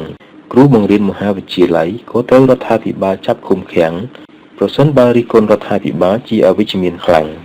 សម័យរដ្ឋាភិបាលលោកលីខួនយូនិងគោជុកតុងមានការហាមប្រាមការផ្សព្វផ្សាយព័ត៌មានយ៉ាងខ្លាំងដូចជាការរារាំងការលក់កាសែតដែលសរសេររិះគន់រដ្ឋាភិបាលបំផ្លាញទីផ្សាររបស់សារព័ត៌មានដែលរិះគន់រដ្ឋាភិបាលកំណត់ការលក់កាសែតបរទេសមួយចំនួនដែលវិភាគរិះគន់រដ្ឋាភិបាលសង្ហបុរីការត្រួតពិនិត្យខាងសេដ្ឋកិច្ចនិងនយោបាយគឺជាវិធីរបស់រដ្ឋាភិបាលសង្ហបុរីក្នុងការជ្រៀតជ្រែកការផ្សាយព័ត៌មានរបស់អ្នកកាសែតទាំងក្នុងនិងក្រៅប្រទេសអំណាចផ្ដាច់ការរបស់រដ្ឋាភិបាលចំពោះពលរដ្ឋសង្ហបុរីនោះក្រៅពីការហាមការបង្ហាញចេញខាងនយោបាយដែលយល់ខុសគ្នានឹងរដ្ឋាភិបាលលើកលែងតែអង្គភាពដែលរដ្ឋាភិបាលទំនុកបំរុងរដ្ឋាភិបាលនៅប្រើអំពើហិង្សានិងបង្ខំដូចជាការប្រើច្បាប់ធ្វើបាបអ្នកដែលប្រឆាំងនឹងរដ្ឋាភិបាលធ្លាប់មានមនុស្សដែលត្រូវរដ្ឋាភិបាលចាប់ឃុំឃាំងអស់រយៈពេលជាច្រើនខែហើយត្រូវដោះលែងចំពោះមុខអ្នកសារព័ត៌មានពេលព្រមទទួលសារភាពថាជាអ្នកគ្រប់គ្រងលទ្ធិម៉ាក់ពិតមែនក្រោយមកបុគ្គលទាំងនោះប្រាប់ពួកគេថាត្រូវបង្ខំឲ្យសារភាពបែបនេះព្រោះត្រូវធ្វើទណ្ឌកម្មយ៉ាងទារុណទាំងផ្នែករាងកាយនិងផ្លូវចិត្តនិងករណីជាច្រើនទៀតដែលរដ្ឋាភិបាលប្រើប្រព័ន្ធយុត្តិធម៌ចាត់ការនឹងមនុស្សដែលប្រឆាំងនិងសង្ស័យថាប្រឆាំងនឹងរដ្ឋាភិបាល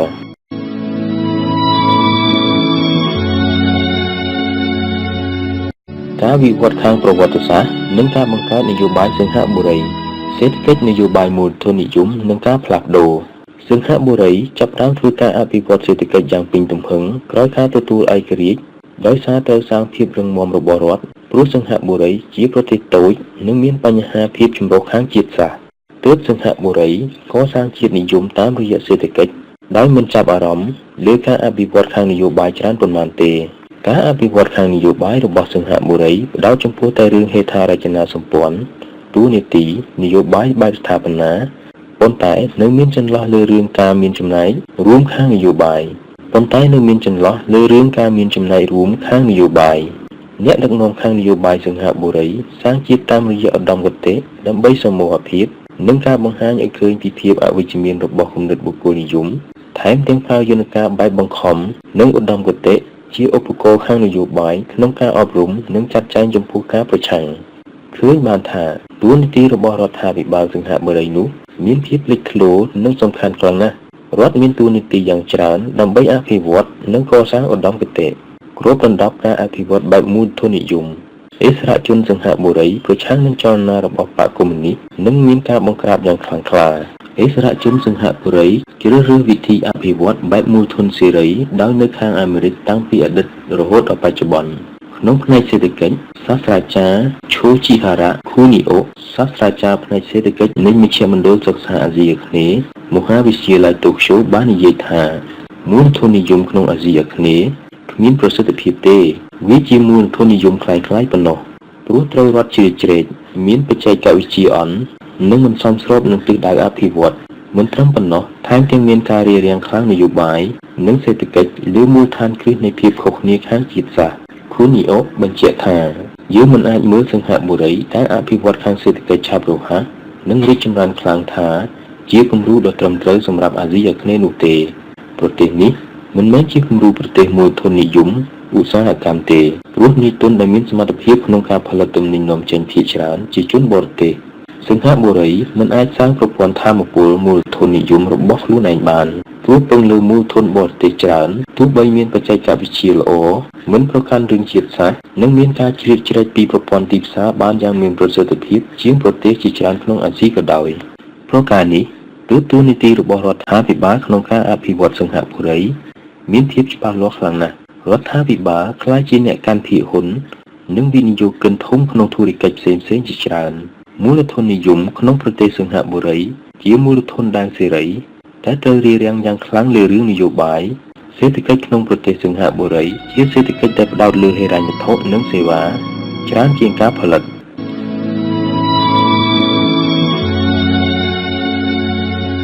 សេដ្ឋកិច្ចនិងសេរីភាពខាងនយោបាយសង្ហបុរីសេរីភាពខាងនយោបាយនិងការអភិវឌ្ឍសេដ្ឋកិច្ចរបស់សង្ហបុរីនោះមានការឆ្លោះប្រកែកគ្នាយ៉ាងច្រើននិយមន័យរបស់ប្រជាធិបតេយ្យក្នុងប្រព័ន្ធសេដ្ឋកិច្ចនយោបាយមូលធននិយមនោះយើងអាចឲ្យនិយមន័យងាយៗបានថាការបោះឆ្នោតដោយសេរីមានរដ្ឋាភិបាលនិងតំណាងរាស្ត្រស្របច្បាប់ដែលមកពីការបោះឆ្នោតតាមគោលការណ៍ទាំងនេះយើងឃើញថាគណៈបកនយោបាយដូចជាគណៈបកសកម្មភាពប្រជាជនទទួលបានការជ្រើសពីប្រជាពលរដ្ឋសង្ហបុរីយ៉ាងច្រើនតាំងពីអតីតកាលរហូតដល់បច្ចុប្បន្នប៉ុន្តែប្រជាធិបតេយ្យក្នុងសង្ហបុរីជាប្រជាធិបតេយ្យត្រឹមតែពាក់កណ្ដាលប៉ុណ្ណោះព្រោះពលរដ្ឋសង្ហបុរីគ្មានសិទ្ធិសេរីភាពក្នុងការរួមគ្នាសម្ដែងមតិនិងទទួលព័ត៌មានជាច្រើនដោយសេរីនោះទេបេរីងតាន់ម៉ូយល់ថាវណ្ណៈកណ្ដាលជាអ្នកសាងប្រជាធិបតេយ្យសេរីនិយមប្រជាធិបតេយ្យបែបលោកខាងលិចបានមកពីបដិវត្តរបស់វណ្ណៈកណ្ដាលពេលយើងងាកទៅមើលមនុស្សវណ្ណៈកណ្ដាលក្នុងប្រវត្តិសាស្ត្រនយោបាយសង្ហបុរីដល់បច្ចុប្បន្នយើងឃើញថាវណ្ណៈកណ្ដាលរបស់សង្ហបុរីមិនបានចូលចិត្តនឹងគ្រប់គ្រងរបបប្រជាធិបតេយ្យប៉ុន្មានទេយើងឃើញថាមនុស្សវណ្ណៈកណ្ដាលភាគច្រើនក្នុងសង្ហបុរីគ្រប់គ្រងអំណាចផ្ដាច់ការដោយគ្មានការត្រួតពិនិត្យនិងក្លងឡើយក្នុងអំឡុងពេលបោះឆ្នោតភាគីរដ្ឋាភិបាលបានកំណត់គោលការណ៍បោះឆ្នោតចូលខាងខ្លួនឯងប្រើប្រព័ន្ធច្បាប់ចាត់ការភាគីម្ខាងទៀតនិងភាគីណាដែលវិភាគរិះគន់រដ្ឋាភិបាលប៉ុន្តែមនុស្សវណ្ណៈកណ្ដាលសង្ហបុរីក៏នៅតែជ្រើសយកបកសកម្មភាពប្រជាជនឲ្យមកកាន់តំណែងយ៉ាងលើសលប់រហូតក្លាយជាការផ្ទេរអំណាចខាងនយោបាយរបស់អិសរាជជននយោបាយក៏អាចទៅបានក្រៅពីនេះយើងនៅឃើញទៀតថាវណ្ណៈកណ្ដាលក្នុងសង្ហបុរីធ្វើសកម្មភាពខាងនយោបាយគ្រាន់តែដើម្បីប្រយោជន៍ខាងសេដ្ឋកិច្ចបែបចង្អៀតប៉ុណ្ណោះយ៉ាងណាក្តីវណ្ណៈកណ្ដាលនិងសេរីភាពក្នុងសង្ហបុរីមិនមែនជារូបថតដែលនៅស្ងៀមប្រាសចាកថាមពលនិងការផ្លាស់ប្ដូរនោះទេនៅក្នុងអំឡុងពេលដែលសង្ហបុរីជួបនឹងវិបត្តិសេដ្ឋកិច្ចនោះក៏បានកើតនូវការទាមទារខាងនយោបាយដូចគ្នាក្នុងនោះមានមនុស្សជាច្រើនដែលចង្អៀតចង្អល់និងធុញទ្រាន់ចំពោះការគ្រប់គ្រងរបស់រដ្ឋាភិបាលដែរក្រោយពេលលោកលីខ្វាន់យូចុះចេញពីតំណែងលោកហូចុកតុងដែលមានភាពរីកចម្រើនខាងគំនិតច្រើនជាងលោកលីខ្វាន់យូដើមឃើញចរន្តនៃការមិនពេញចិត្តទាំងនោះទើបព្យាយាមកាត់បន្ថយឬការការពារទាមទារខាងនយោបាយចំពោះការគ្មានសិទ្ធិអំណាចរបស់ពលរដ្ឋក្នុងការកំណត់គោលនយោបាយរដ្ឋដោយបានរៀបចំឲ្យមានការស្រាវជ្រាវការគិតទទួលស្គាល់ការយល់ឃើញបន្ថែមអំណាចនិងការមានចំណែករួមខាងនយោបាយជាដើមដើម្បីកាត់បន្ថយភាពហិង្សាខាងនយោបាយពីវណ្ណៈកណ្ដាលចំនួនថ្មីដែលកើតឡើងជាច្រើនការប្រឆាំងនឹងអំណាចរដ្ឋនិងរដ្ឋាភិបាលរបស់សង្ហបុរីធ្វើបានដោយពិបាកប៉ុន្តែចរន្តនៃការមិនពេញចិត្តចំពោះច្បាប់ខាងសង្គមដែលតឹងរ៉ឹងខ្លាំងពេកនោះរមែងតែធ្វើឲ្យកើតនៅការប្រឆាំងនឹងច្បាប់ដ៏តឹងរ៉ឹងក្នុងជីវិតប្រចាំថ្ងៃរបស់ជនជាតិសង្ហបុរីគឺពួកគេបញ្ចេញសកម្មភាពឌឺដងដែលមានដូចជាបោះជើងតូចក្នុងចណ្ដាលយន្តពេលគ្មានមនុស្សចោលកន្ទុយបារីឡានេះជាគំរូការប្រឆាំងនឹងច្បាប់ដ៏តឹងរ៉ឹងក្នុងជីវិតប្រចាំថ្ងៃរបស់ពលរដ្ឋសង្ហបុរីនិន្នាការខាងបង្ហាញមុខខាងនយោបាយនិងការមានចំណែករួមខាងនយោបាយរបស់ពលរដ្ឋសង្ហបុរីក្នុងពេលអនាគតនោះអាចប៉ាន់ស្មានបានថានឹងកើតការផ្លាស់ប្ដូរក្នុងផ្លូវដែលរីកចម្រើនខ្លាំងឡើងព្រោះរដ្ឋាភិបាលមិនអាចសម្ដែងការយល់ឃើញរបស់ខ្លួនបានប្រកបដោយប្រសិទ្ធភាពដោយការពីអតីតទៅទៀតបានទេសម័យភាវូបនីយកម្មលក្ខណៈនៃការតាក់ទងគ្មានព្រំដែនបានចូលមកកំណត់ការប្រើអំណាចរបស់រដ្ឋច្រើនឡើងហើយរដ្ឋមិនអាចសាងនៅពាក្យសម្ដីដែលគ្របដណ្ដប់បានដោយងាយដូចមុនទេ ដោយសារវិធីនៃការរិះគន់អំណាចផ្ដាច់ការទាំងដោយផ្ទាល់បើកចំហនិងបិទបាំងនឹងមានកម្លាំងកាន់តែខ្លាំងឡើងនោះឯង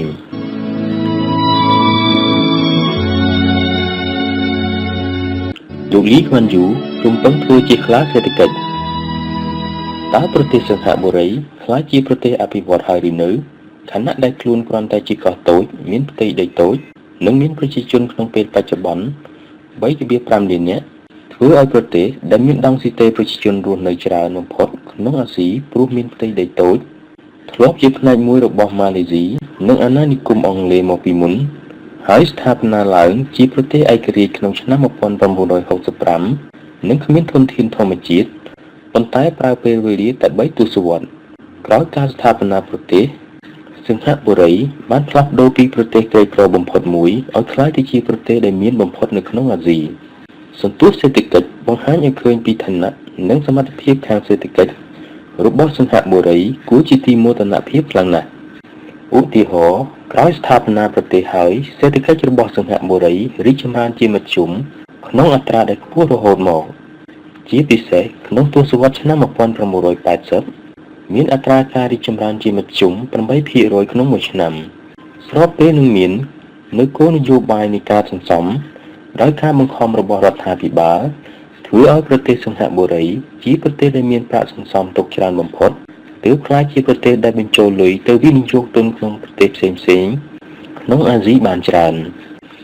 តួលេខនៅក្នុងឆ្នាំ 2000 ឃើញថាប្រាក់ចំណូលជាមធ្យមរបស់មនុស្សម្នាក់ៗក្នុងមួយឆ្នាំគឺ $32,810 អាមេរិកធៀបនឹងសហរដ្ឋអាមេរិកគឺមាន $29,080 ជប៉ុន $38,160 ស្វីស $43,060 កូរ៉េខាងត្បូង $1,550 ម៉ាឡេស៊ី $4,530 ថៃ $2,740 ក្រៅពីនេះតាមការស្រាវជ្រាវរបស់ស្ថាប័នរៀបចំលំដាប់អន្តរជាតិសិង្ហបុរីជាប្រទេសដែលមានបញ្ហាពុករលួយតិចបំផុតក្នុងលំដាប់ដើមរបស់ពិភពលោកនិងលំដាប់ទី1នៅក្នុងអាស៊ីជាប្រទេសដែលមានតម្លាភាពនិងទនន័យភាពមានអភិបាលកិច្ចល្អលំដាប់ដើមរបស់ពិភពលោក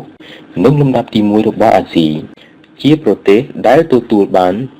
ចាត់លំដាប់ឲ្យមានសមត្ថភាពក្នុងការប្រកួតប្រជែងលំដាប់ទី4របស់ពិភពលោកក្នុងចំណោម70ប្រទេសដែលត្រូវបានរៀបចំលំដាប់ទី1គឺអាមេរិកទី2គឺហ្វ្រាំងឡង់និងទី3គឺតៃវ៉ាន់ម្យ៉ាងទៀតត្រូវចាត់ទុកក្នុងលំដាប់ដើមក្នុងផ្នែកអភិវឌ្ឍធនធានមនុស្សនិងផ្នែកផ្សេងទៀតទោះជាមិនមើលសន្ទុះសេដ្ឋកិច្ចដែលបង្ហាញពីឋានៈនិងសមត្ថភាពខាងសេដ្ឋកិច្ចដែលគួរឲ្យមោទនៈរបស់សិង្ហបុរីខាងលើគ្រាន់តែមើលលើស្នាដៃដែលបង្ហាញចេញមកឲ្យឃើញឬបច្ច័យផ្សេងខាងក្រៅដែលអាចឃើញបានដោយខ្លួនឯងតាមរយៈសន្ទុះតាមរយៈទេសចរក៏ល្មមគ្រប់គ្រាន់ដែលនឹងប្រាប់បានថាអ្នកដឹកនាំរដ្ឋាភិបាលសិង្ហបុរីនិងជនជាតិសិង្ហបុរីជាមនុស្សដែលមានថ្វីដៃនិងសមត្ថភាពក្នុងការកសាងនិងអភិវឌ្ឍប្រទេសរបស់គេប៉ុណ្ណាហើយមើលចាប់ពីអាកាសយានដ្ឋានសិង្ហបុរីសេវាកម្មតាក់ស៊ីអ្នកផឹកឡានតាក់ស៊ីផ្លូវថ្នល់នៅសងខាងផ្លូវទៅកាន់ទីក្រុងឬមហានគរសិង្ហបុរីទន្លេនិងកំពង់ផែអគារផ្ទះសម្បែងសួនច្បារសាធារណៈដែលទូលាយនិងត្រជាក់ក្នុងក្រុងផ្លូវដែលមិនទូលាយនិងមិនស្ទះចរាចរណ៍បើកបានរឿយនិងគ្មានជាតិពុលខាងអាកាសហើយអាកាសធាតុក៏មិនក្តៅតែសើមធ្វើឲ្យមានបរិយាកាសស្រដៀងនឹងក្រុងឡុងរបស់អង់គ្លេសដែរមជ្ឈមណ្ឌលហិរញ្ញវត្ថុមជ្ឈមណ្ឌលធុរកិច្ចមជ្ឈមណ្ឌលពាណិជ្ជកម្មហាងទំនិញពោរពេញទៅដោយទំនិញល្បីៗឈ្មោះរបស់ពិភពលោករថយន្តដឹកជញ្ជូនទាំងរថយន្តក្រុងនិងរថយន្តក្រោមដីនិងរថភ្លើងក្រោមដីបន្ទប់ទឹកដែលគេឃើញបានដោយងាយនិងមានគ្រប់កន្លែងនិងកន្លែងទេសចរផ្សេងដែលមានឈ្មោះល្បីរបស់សិង្ហបុរីមើលទៅដូចជាគ្រប់ទីកន្លែងនៅលើកោះសិង្ហបុរីត្រូវបានរៀបប្លង់ទុកបានយ៉ាងល្អខ្លាំងណាស់ដើម្បីប្រើផ្ទៃដីដ៏មានកំណត់នេះបានយ៉ាងមានប្រសិទ្ធភាពមានតម្លៃនិងប្រយោជន៍ខ្ពស់បំផុតរឿងផ្សេងនិងកន្លែងផ្សេងដែលបាននិយាយខាងដើមនោះបានឆ្លុះបញ្ចាំងឬបង្ហាញឲ្យឃើញថាមានការរៀបចំនិងគ្រប់គ្រងបានយ៉ាងល្អមិនបណ្ដោយឲ្យប្រទេសទៅតាមយថាកម្មមានរបៀបរៀបរយល្អស្អាតនិងមានសណ្ដាប់ធ្នាប់ខ្លាំងណាស់ស្លាកសញ្ញាបង្ហាញផ្លូវទីកន្លែងមានភាពច្បាស់លាស់និងងាយយល់ខ្លាំងបំផុតក្រោមភាពសាមញ្ញធម្មតានិងជាធម្មជាតិ ដែលស្រស់ស្អាតនៅមានភាពរីកចម្រើនទាន់សម័យនិងចេះយកភាពរីកចម្រើនខាងផ្នែកបច្ចេកវិទ្យាមកប្រើបានយ៉ាងល្អនិងសមរម្យមើលទៅជាប្រទេសដែលទាន់សម័យខ្លាំងបំផុតគួរឲ្យកត់សម្គាល់ចេះធ្វើឲ្យរឿងធម្មតាឬកន្លែងទេសចរធម្មតាឲ្យមើលទៅមានតម្លៃកើនឡើងចេះថែរក្សាភាពស្រស់ស្អាតនិងបរិស្ថានខាងធម្មជាតិបានគួរឲ្យសរសើរចំណែកឯរឿងប្រជាពលរដ្ឋសង្ហបុរីវិញជនជាតិសង្ហបុរីទូទៅមើលទៅមិនធម្មតាមិនហួសហេតុមិនអួតក្អេងក្អាងសូម្បីតែនៅតំបន់ធុរកិច្ចតំបន់ហិរញ្ញវត្ថុក៏ទាន់សម័យក៏មិនឃើញមានអ្នកធ្វើការពាក់អាវធំចងក្រវ៉ាត់កដែលឆ្លុះបញ្ចាំងពីភាពជាលោកខាងលិចទេមិនឃើញមានអ្នកណាម្នាក់មិនថាអង្គុយឈរឬដើរឬក៏សូម្បីខណៈបើកឡានក៏ប្រើទូរស័ព្ទនោះដែរគ្រប់គ្នាមើលទៅមានស្មារតីរៀបរយជាមនុស្សស្មោះត្រង់មានទំនួលខុសត្រូវតែងខ្លួនក្នុងលក្ខណៈដែលត្រៀមរួចរាល់ដើម្បីចេញទៅធ្វើការចេញទៅរៀនមិនមែនចេញទៅសម្ដែងទេមើលទៅជាមនុស្សពូកែធ្វើការនិងអ្នកជំនាញនៅតាមផ្លូវមិនឃើញមានអ្នកក្រមនុស្សពនេចរឬអ្នកសំទានហើយក៏មិនសូវឃើញប៉ូលីសសង្ហបុរីដែរដែលគេអាចសន្និដ្ឋានបានថាប្រទេសនេះមិនសូវមានមនុស្សធ្វើខុសឬមានចោទទេការស្នាក់នៅក្នុងប្រទេសសង្ហបុរីមានអារម្មណ៍ថាស្រួលនិងសុវត្ថិភាពខ្ពស់ជាអតិបរមា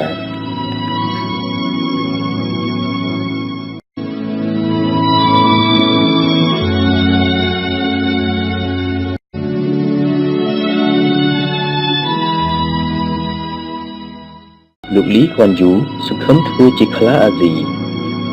តើអ្វីដែលធ្វើឲ្យសង្ហបុរីសម្រេចជោគជ័យពីប្រទេសតន្ត្រីលោកក្លាយជាប្រទេសរីកចម្រើនជនជាតិសង្ហបុរីប្រហែលជាដូចគ្នានឹងជនជាតិអាមេរិកឬអូស្ត្រាលីដែរគឺជាជនភៀសខ្លួនមកពីចិនឥណ្ឌានិងម៉ាឡេស៊ីដើម្បីគេចពីភាពក្រីក្រលំបាកជីវិតរស់នៅដ៏លំបាកនិងការមិនពេញចិត្តចំពោះការគ្រប់គ្រងប្រទេសរបស់រដ្ឋាភិបាលដែលជាដែនដីកំណើតរបស់ខ្លួនទើបគេចចេញមកដើម្បីរកអនាគតដែលល្អជាងក្នុងដែនដីថ្មីជនភៀសខ្លួនរមែងជាអ្នកតស៊ូជាមនុស្សរឹងមាំជាមនុស្សអត់ធ្មត់ចំពោះការលំបាកបានត្រូវឧស្សាហ៍ព្យាយាមត្រូវធ្វើការងារគ្រប់យ៉ាងដោយមិនរើសការងាររកមើលគ្រប់ឱកាសគ្រប់វិធីដែលអាចប្រកបអាជីវកម្មបានដើម្បីអាចរស់នៅបាននិងសម្រេចជោគជ័យលក្ខណៈទាំងនេះរបស់ជនជាតិភៀសខ្លួនគួរតែជាថាមពលជំរុញឲ្យសង្ហបុរីចម្រើនទៅមុខបច្ចុប្បន្នប្រជាជនភាគច្រើនរបស់សង្ហបុរីជាជនជាតិចិន 60% នៅសល់ជាជនជាតិម៉ាឡេស៊ីនិងឥណ្ឌាការដែលធ្លាប់ធ្លាក់ក្រោមអាណានិគមរបស់អង់គ្លេសមកពីមុនដូចគ្នានឹងអាមេរិកនិងហុងកុងអស់រយៈពេលជាយូរបានជួយរៀបចំរចនាសម្ព័ន្ធនិងគ្រឹះរបស់ប្រទេសបានយ៉ាងល្អនិងរឹងមាំដើម្បីធ្វើឲ្យសង្ហបុរីរកស៊ីចិញ្ចឹមជីវិតខាងសេដ្ឋកិច្ចក្នុងនាមជាមជ្ឈមណ្ឌលខាងធុរកិច្ចនិងពាណិជ្ជកម្មព្រោះជាប្រទេសដែលគ្មានធនធានធម្មជាតិនិងជួយរៀបចំគ្រឹះនៃការសិក្សាទើបធ្វើឲ្យសង្ហបុរីក្លាយជាប្រទេសមួយដែលមានប្រព័ន្ធសិក្សាល្អបំផុតជនជាតិសង្ហបុរីទូទៅអាចនិយាយនិងប្រើភាសាអង់គ្លេសបានយ៉ាងល្អទើបជាឧបករណ៍សំខាន់ក្នុងការធ្វើធុរកិច្ចពាណិជ្ជកម្មជាមួយបរទេសបានដែលជាសេដ្ឋកិច្ចគោលរបស់សង្ហបុរីហើយក្រោយពេលសង្ហបុរីស្ថាបនាឡើងជាប្រទេសឯករាជ្យក្នុងឆ្នាំ1965រហូតដល់បច្ចុប្បន្នសង្ហបុរីមានអាយុ50ឆ្នាំមាននាយករដ្ឋមន្ត្រីលីខ្វាន់យូពីបកសកម្មភាពប្រជាជនជាបកនយោបាយដែលល្បីមកធ្វើជារដ្ឋាភិបាលគ្រប់គ្រងប្រទេសសង្ហបុរីបន្តរហូតដល់បច្ចុប្បន្នលោកលីខ្វាន់យូជាបុគ្គលដែលទទួលបានការលើកតម្កើងក្នុងលំដាប់តំបន់និងពិភពលោកថាជាមនុស្សមានចក្ខុវិស័យវែងឆ្ងាយមានចំណេះដឹងផ្នែកសេដ្ឋកិច្ចយ៉ាងស៊ីជម្រៅលំដាប់អ្នកសេដ្ឋកិច្ចពិភពលោកជាមនុស្សក្លាហាននិងមានសមត្ថភាពទើបដឹងច្បាស់ថានឹងនាំសង្ហបុរីទៅកាន់ភាពរុងរឿងបានដោយរបៀបណាតាមបទពិសោធន៍ដែលដឹងច្បាស់ពីរសជាតិនៃការធ្លាប់ត្រូវគេគ្រប់គ្រងដោយបរទេសមកពីមុនទើបផ្ដោតសំខាន់ទៅលើអត្ថន័យនៃការអភិវឌ្ឍប្រទេសគឺការធ្វើឲ្យប្រទេសមានឯករាជ្យខាងសេដ្ឋកិច្ចដោយប្រុងប្រយ័ត្នជាពិសេសលើការអនុញ្ញាតឲ្យក្រុមហ៊ុនវិនិយោគទុនបរទេសចូលមានតួនាទីក្នុងប្រទេសព្រោះយល់ថាក្រុមហ៊ុនបរទេសយកប្រៀបប្រទេសក្រីក្រលោកនាយករដ្ឋមន្ត្រីលីខ្វាន់យូប្រងើយកន្តើយចំពោះរឿងដែលមនុស្សជឿរហូតហួសហេតុថាជាទូទៅធុរកិច្ចរបស់ឯកជនល្អជាងរបស់រដ្ឋគាត់ធ្វើឲ្យកើតនៅជំនឿថារដ្ឋាភិបាលជាម្ចាស់ក្រុមហ៊ុនដែលធំបំផុតរបស់សង្ហបុរីរឿងនេះធ្វើឲ្យសង្ហបុរីខុសប្លែកពីខ្លាអាស៊ីដទៃទៀតហ ហុងកុងរីកចម្រើនមានបានដោយការប្រកាន់ខ្ជាប់លើប្រព័ន្ធសេដ្ឋកិច្ចសេរីយ៉ាងពេញទំហឹងក្នុងប្រទេសតៃវ៉ាន់និងកូរ៉េខាងត្បូងរដ្ឋាភិបាលអាចជាអ្នកចង្អុលបង្ហាញផ្លូវស្ទើរតែមិនបានចូលទៅធ្វើជាម្ចាស់ធុរកិច្ចឡើយរហូតដល់បច្ចុប្បន្នរដ្ឋាភិបាលសិង្ហបុរីចូលធ្វើជាម្ចាស់ក្រុមហ៊ុនជាច្រើនទាំងក្រុមហ៊ុនធំបំផុតរបស់សិង្ហបុរីនិងក្រុមហ៊ុនតូចៗជាច្រើនទៀតហើយស្ទើរតែគ្រប់ប្រភេទធុរកិច្ចតែម្ដងមិនថានោះជាធុរកិច្ចអាកាសចរណ៍ទូរគមនាគមន៍ការដឹកជញ្ជូនធនាគារកំពង់ផែអេឡិចត្រូនិកក្រុមហ៊ុនប្រេងអ្នកអភិវឌ្ឍដីធ្លីអចលនទ្រព្យព្រោះរដ្ឋាភិបាលជាម្ចាស់ដីស្ទើរតែទាំងអស់ធុរកិច្ចកប៉ាល់សន្តាគារនិងដទៃទៀតជាច្រើនរួមទាំងអស់ 60% នៃធុរកិច្ចទាំងអស់ក្នុងសិង្ហបុរីជារបស់រដ្ឋាភិបាលសិង្ហបុរីដោយមានប្រព័ន្ធសេដ្ឋកិច្ចមូលធននិយមដែលជាលក្ខណៈពិសេសរបស់ខ្លួនរហូតកើតនៅវិបត្តិសេដ្ឋកិច្ចអាស៊ីក្នុងឆ្នាំ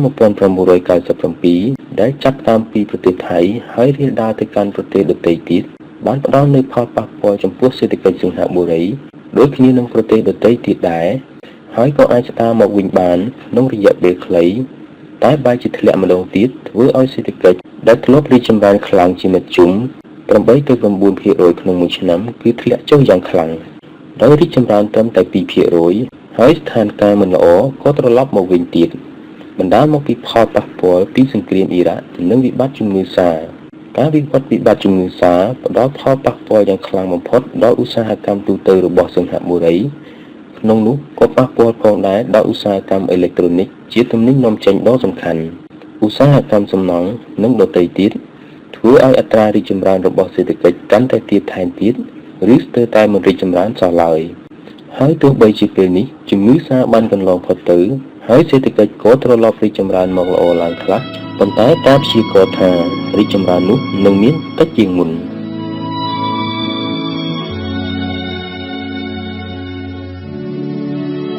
លោកលីខ្វាន់យូធ្វើការដោយមានគម្រោង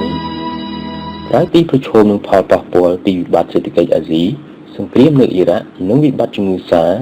បន្តគ្នារយៈពេល 5-6 ឆ្នាំមកសិង្ហបុរីកំពុងប្រឈមនឹងបញ្ហាកម្លាំងសម្ពាធដទៃទៀតដូចជា 1. ឧស្សាហកម្មអេឡិចត្រូនិកដែលត្រូវប្រកួតប្រជែងជាមួយនឹងប្រទេសជិតខាងដែលប្រើដើមទុនទាបជាងដូចជាឥណ្ឌូនេស៊ី 2. ចិននិងហុងកុងកំពុងតែចូលមកជំនួសកន្លែងសិង្ហបុរីនិងអាស៊ីអាគ្នេយ៍ក្នុងនាមជាកន្លែងវិនិយោគទុនដោយផ្ទាល់ពីបរទេស 3.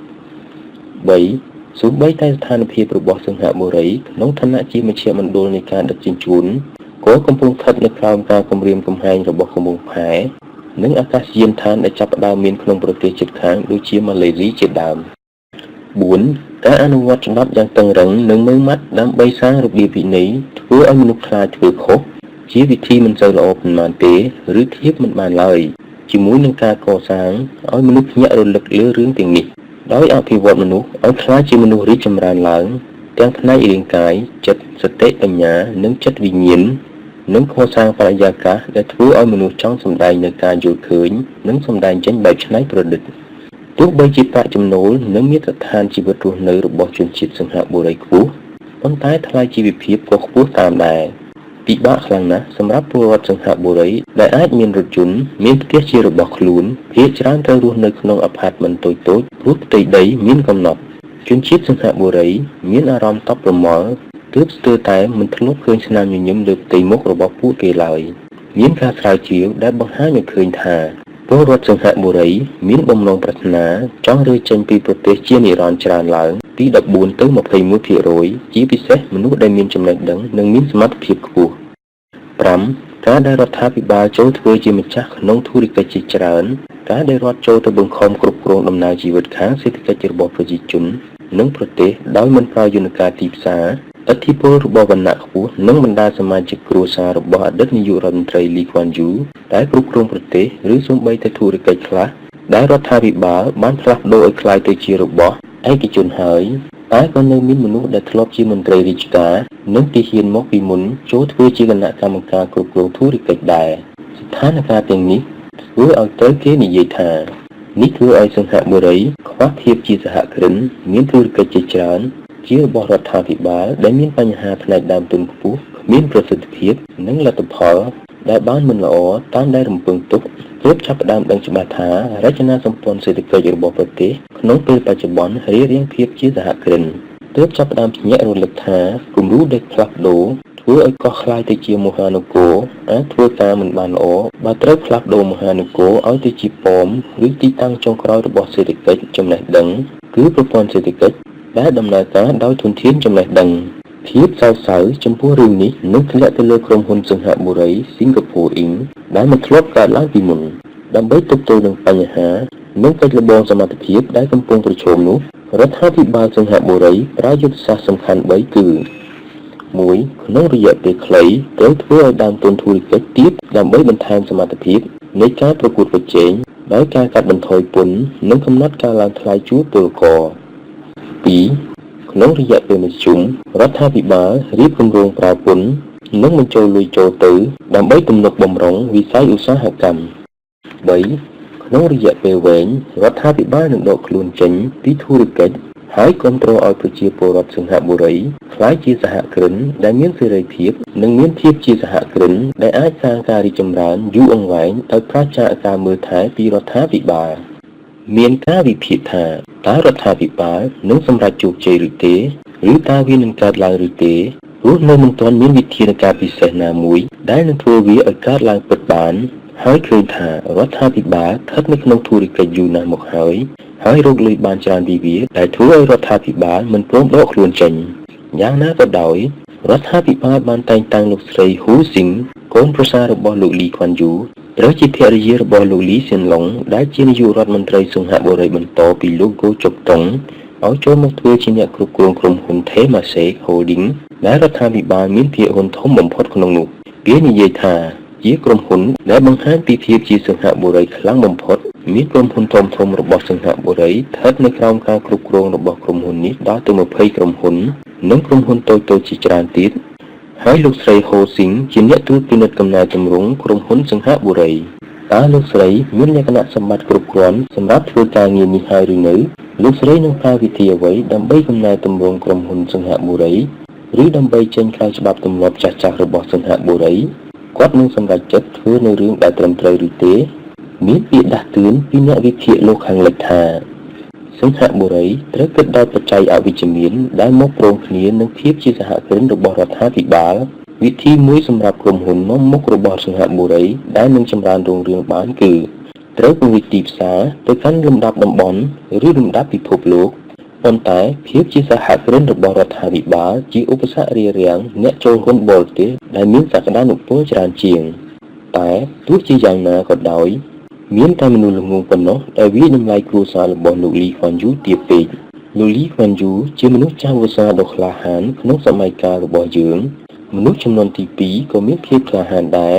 តែការប្រឈមពិតប្រាកដនោះគឺតើសង្ហបុរីដឹងហើយឬនៅថារឿងដែលធ្វើឲ្យកើតនូវផលល្អបំផុតដែលសង្ហបុរីអាចធ្វើបានគឺការពង្រីកក្រុមហ៊ុនសង្ហបុរីឲ្យរីកដុះដាលចេញទៅក្រៅ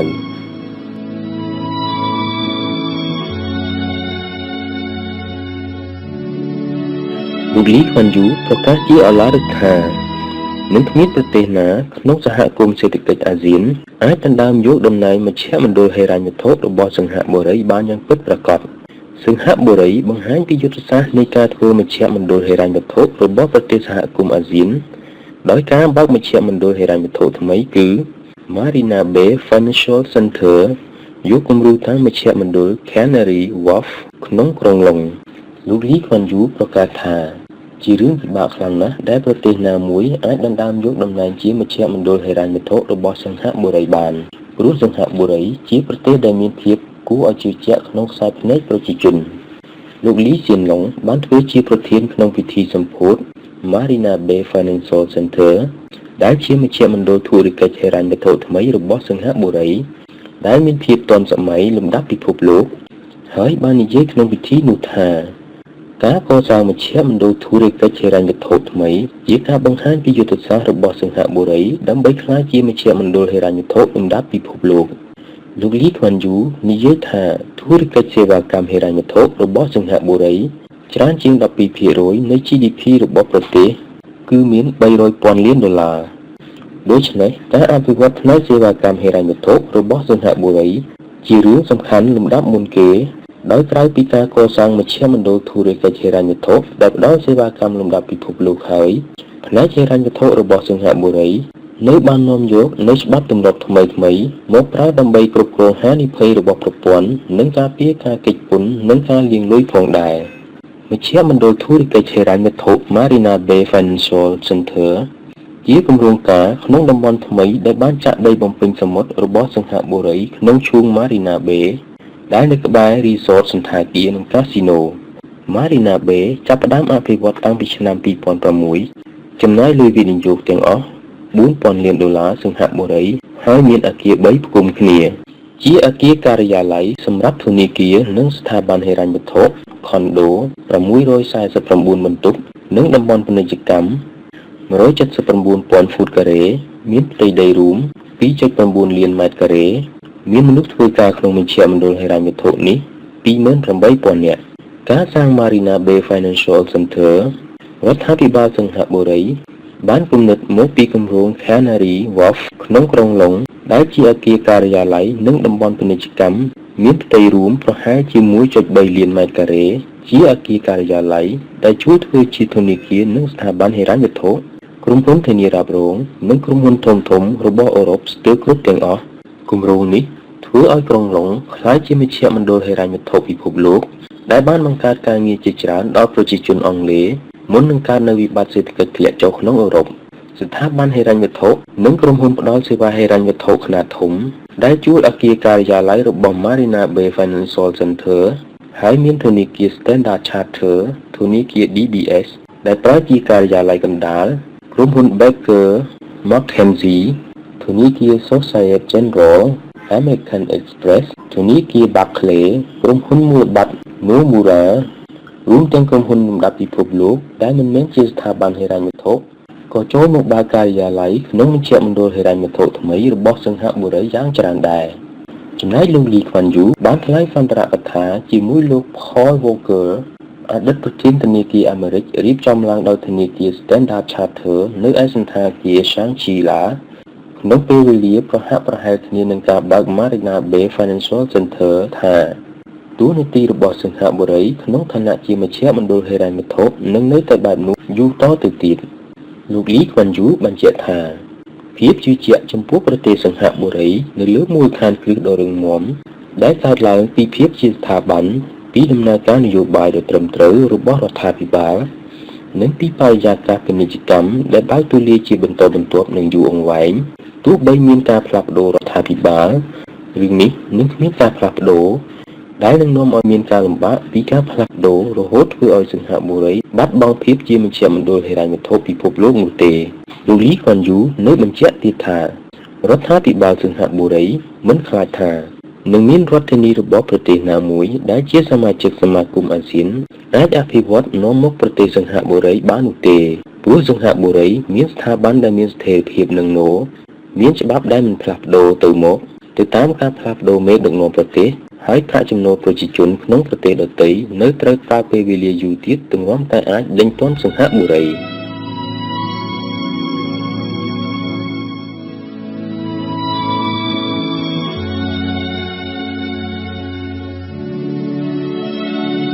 លោកលីខ្វាន់យូចាប់ខ្លះដៃទៅទេសំណួរដែលមនុស្សជាច្រើនស្វែងរកនៅចម្លើយគឺហេតុអ្វីបានជាសិង្ហបុរីដែលជាកោះតូចៗប្រជាជនត្រឹមតែ 4-5 លាននាក់គ្មានធនធានធម្មជាតិអ្វីសោះហេតុអ្វីអាចជំរុញខ្លួនឯងឡើងទៅភាពល្អប្រសើរបានដូចជាថា1ម្ចាស់មូលធនដែលចូលទៅដួសយកធនធានធម្មជាតិក្នុងប្រទេសផ្សេងៗទូទាំងពិភពលោកទុកក្នុងដៃបានយ៉ាងច្រើនមហាសាល2មជ្ឈមណ្ឌលលើផ្នែកជាច្រើនទាំងការដឹកជញ្ជូនដែលសប្តាហ៍ថ្ងៃនេះអាកាសយានដ្ឋានអន្តរជាតិ CHEA ជាប់លំដាប់លេខ1ក្នុង3របស់អាកាសយានដ្ឋានដែលល្អបំផុតក្នុងលោកមជ្ឈមណ្ឌលអប់រំមជ្ឈមណ្ឌលហិរញ្ញវត្ថុមជ្ឈមណ្ឌលពាណិជ្ជកម្មប្រេងដ៏សំខាន់និងជាច្រើនទៀតទាំងនោះជាសក្តានុពលរបស់កោះតូចៗដែលមានអ្នកបង្កើតប្រទេសដូចជាលោកលីខ្វាន់យូដែលប្រៀបដូចជាបិតារបស់ប្រជាពលរដ្ឋសិង្ហបុរី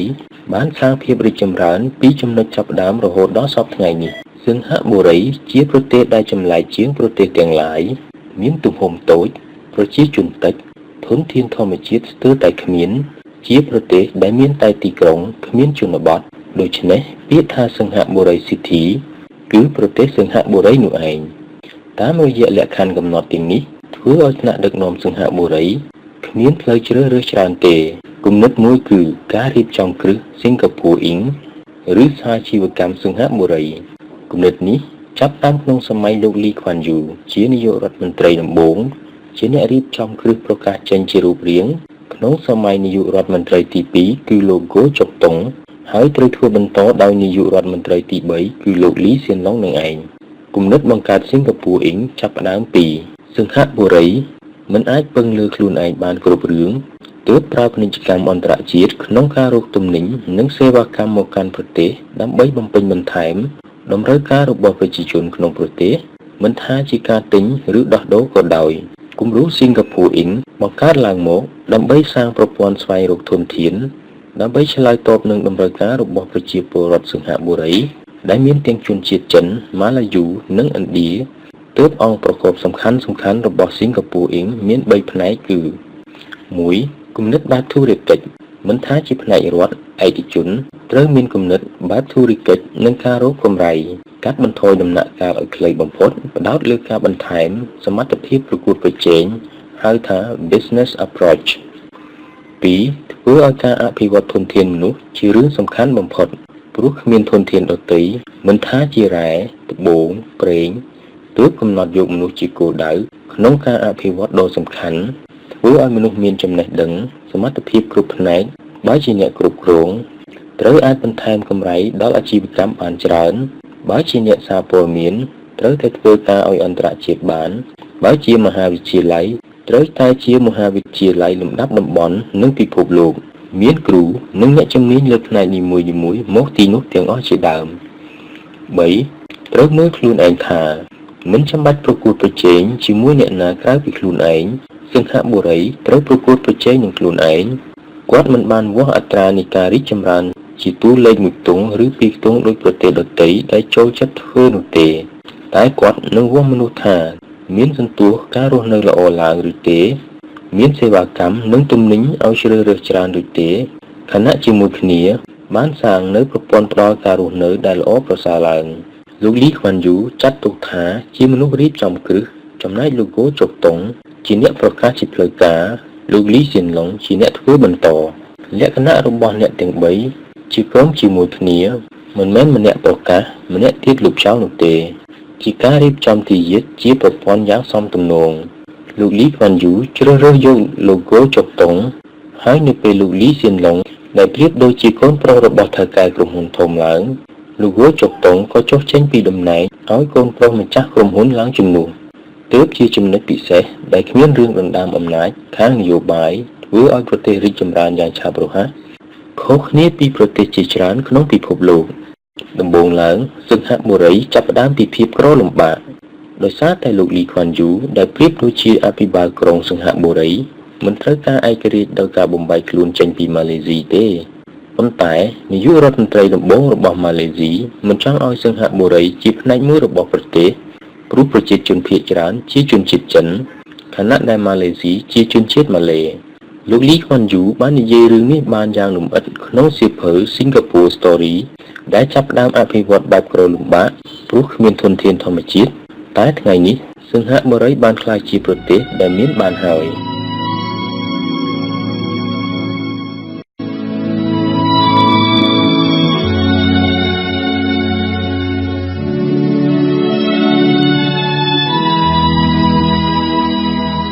លោកលីខ្វាន់យូសម្លឹងមើលអាស៊ីឯកសាររបស់ Cable ក្នុង WikiLeaks បានចុះផ្សាយកិច្ចសន្ទនារវាងលោកលីខ្វាន់យូជាមួយនឹងលោក James Steinberg អតីតជាសាកលវិទ្យាធិការនៃមហាវិទ្យាល័យកិច្ចការសាធារណៈលោក Lyndon Johnson ពីមហាវិទ្យាល័យ Texas និងជាអតីតអ្នកវិភាគប្រចាំស្ថាប័នឃ្លាំងគំនិត Rand Corporation ទាក់ទងនឹងភូមិសាស្ត្រនយោបាយអាស៊ីអ្នកដឹកនាំជាបច្ច័យសំខាន់ខ្លាំងណាស់សម្រាប់ការកសាងភាពរឹងមាំរបស់ប្រទេស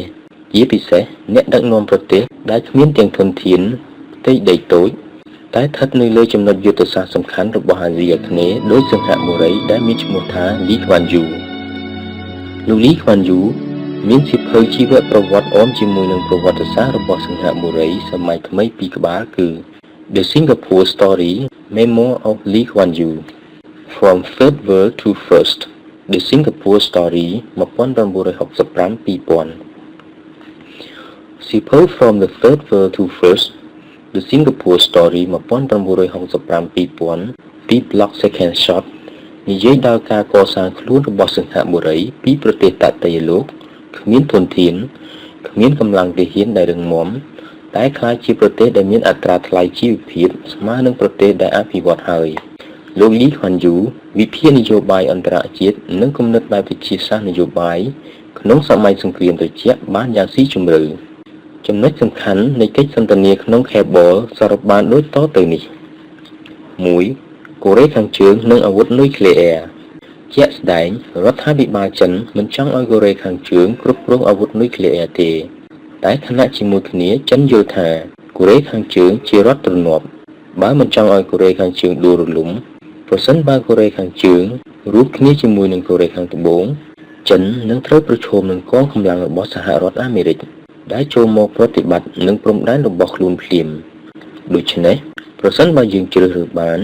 យើងចង់ឲ្យកូរ៉េខាងជើងមានអាវុធនុយក្លេអ៊ែរប្រសើរជាងឲ្យកូរ៉េខាងជើងដួលរលំតៃហោង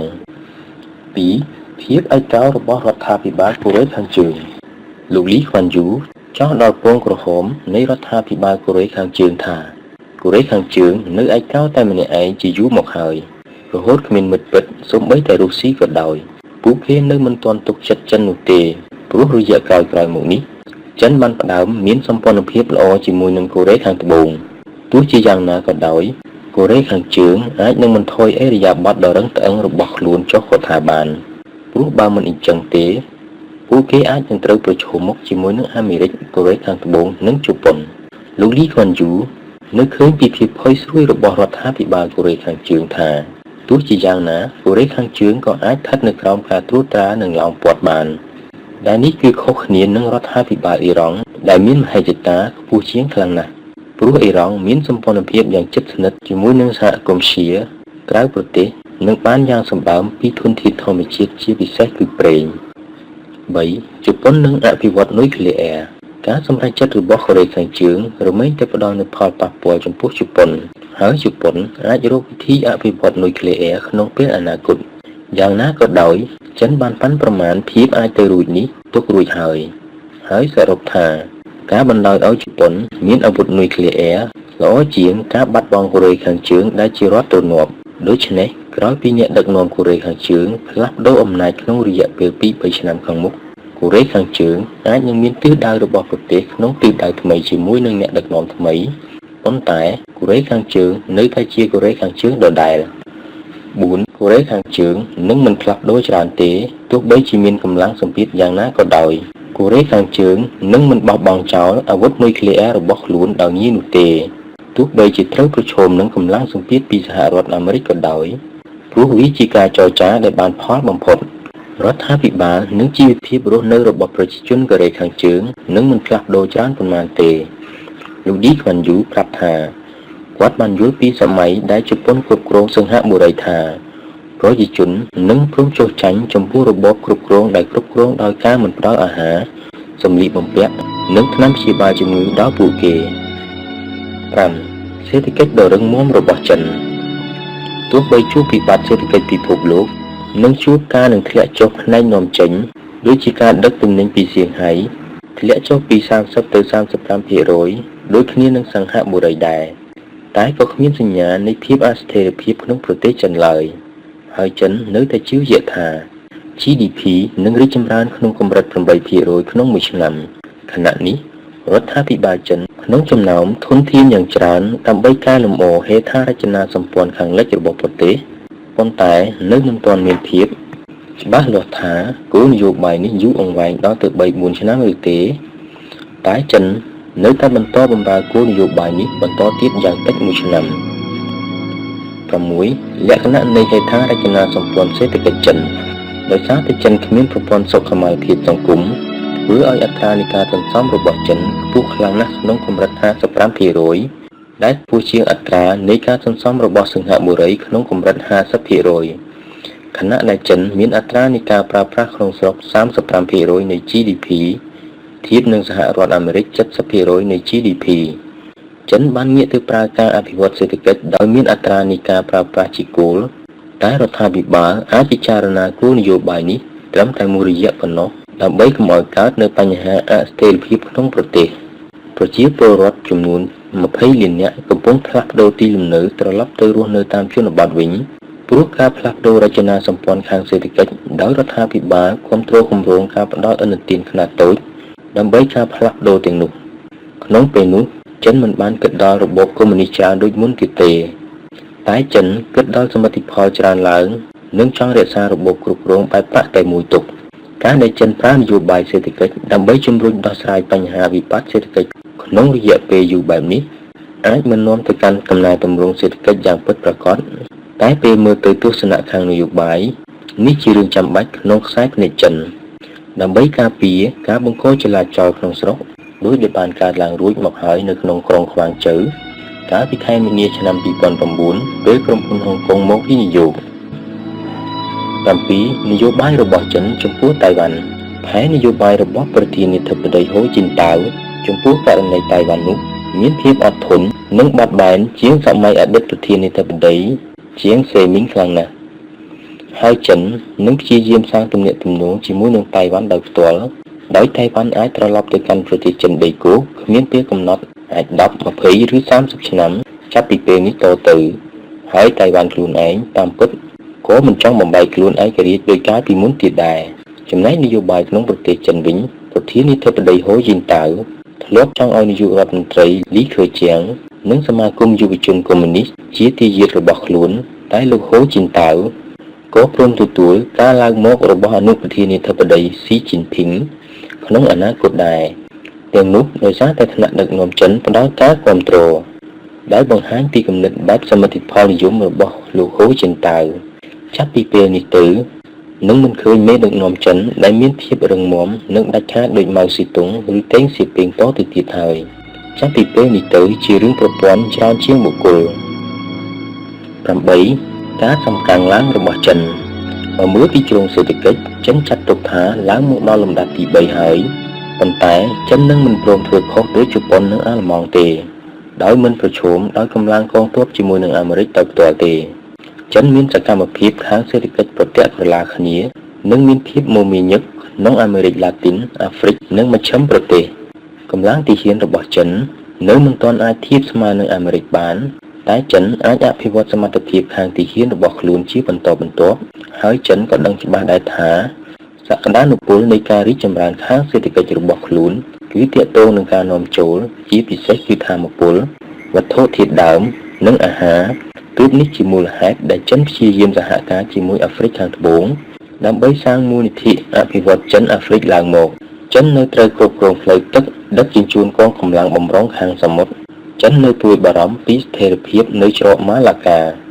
ទើបនេះជាមូលហេតុដែលចិនព្យាយាមអភិវឌ្ឍផ្លូវបង្ហូរប្រេងនិងឧស្ម័នធម្មជាតិឆ្លងកាត់ប្រទេសភូមា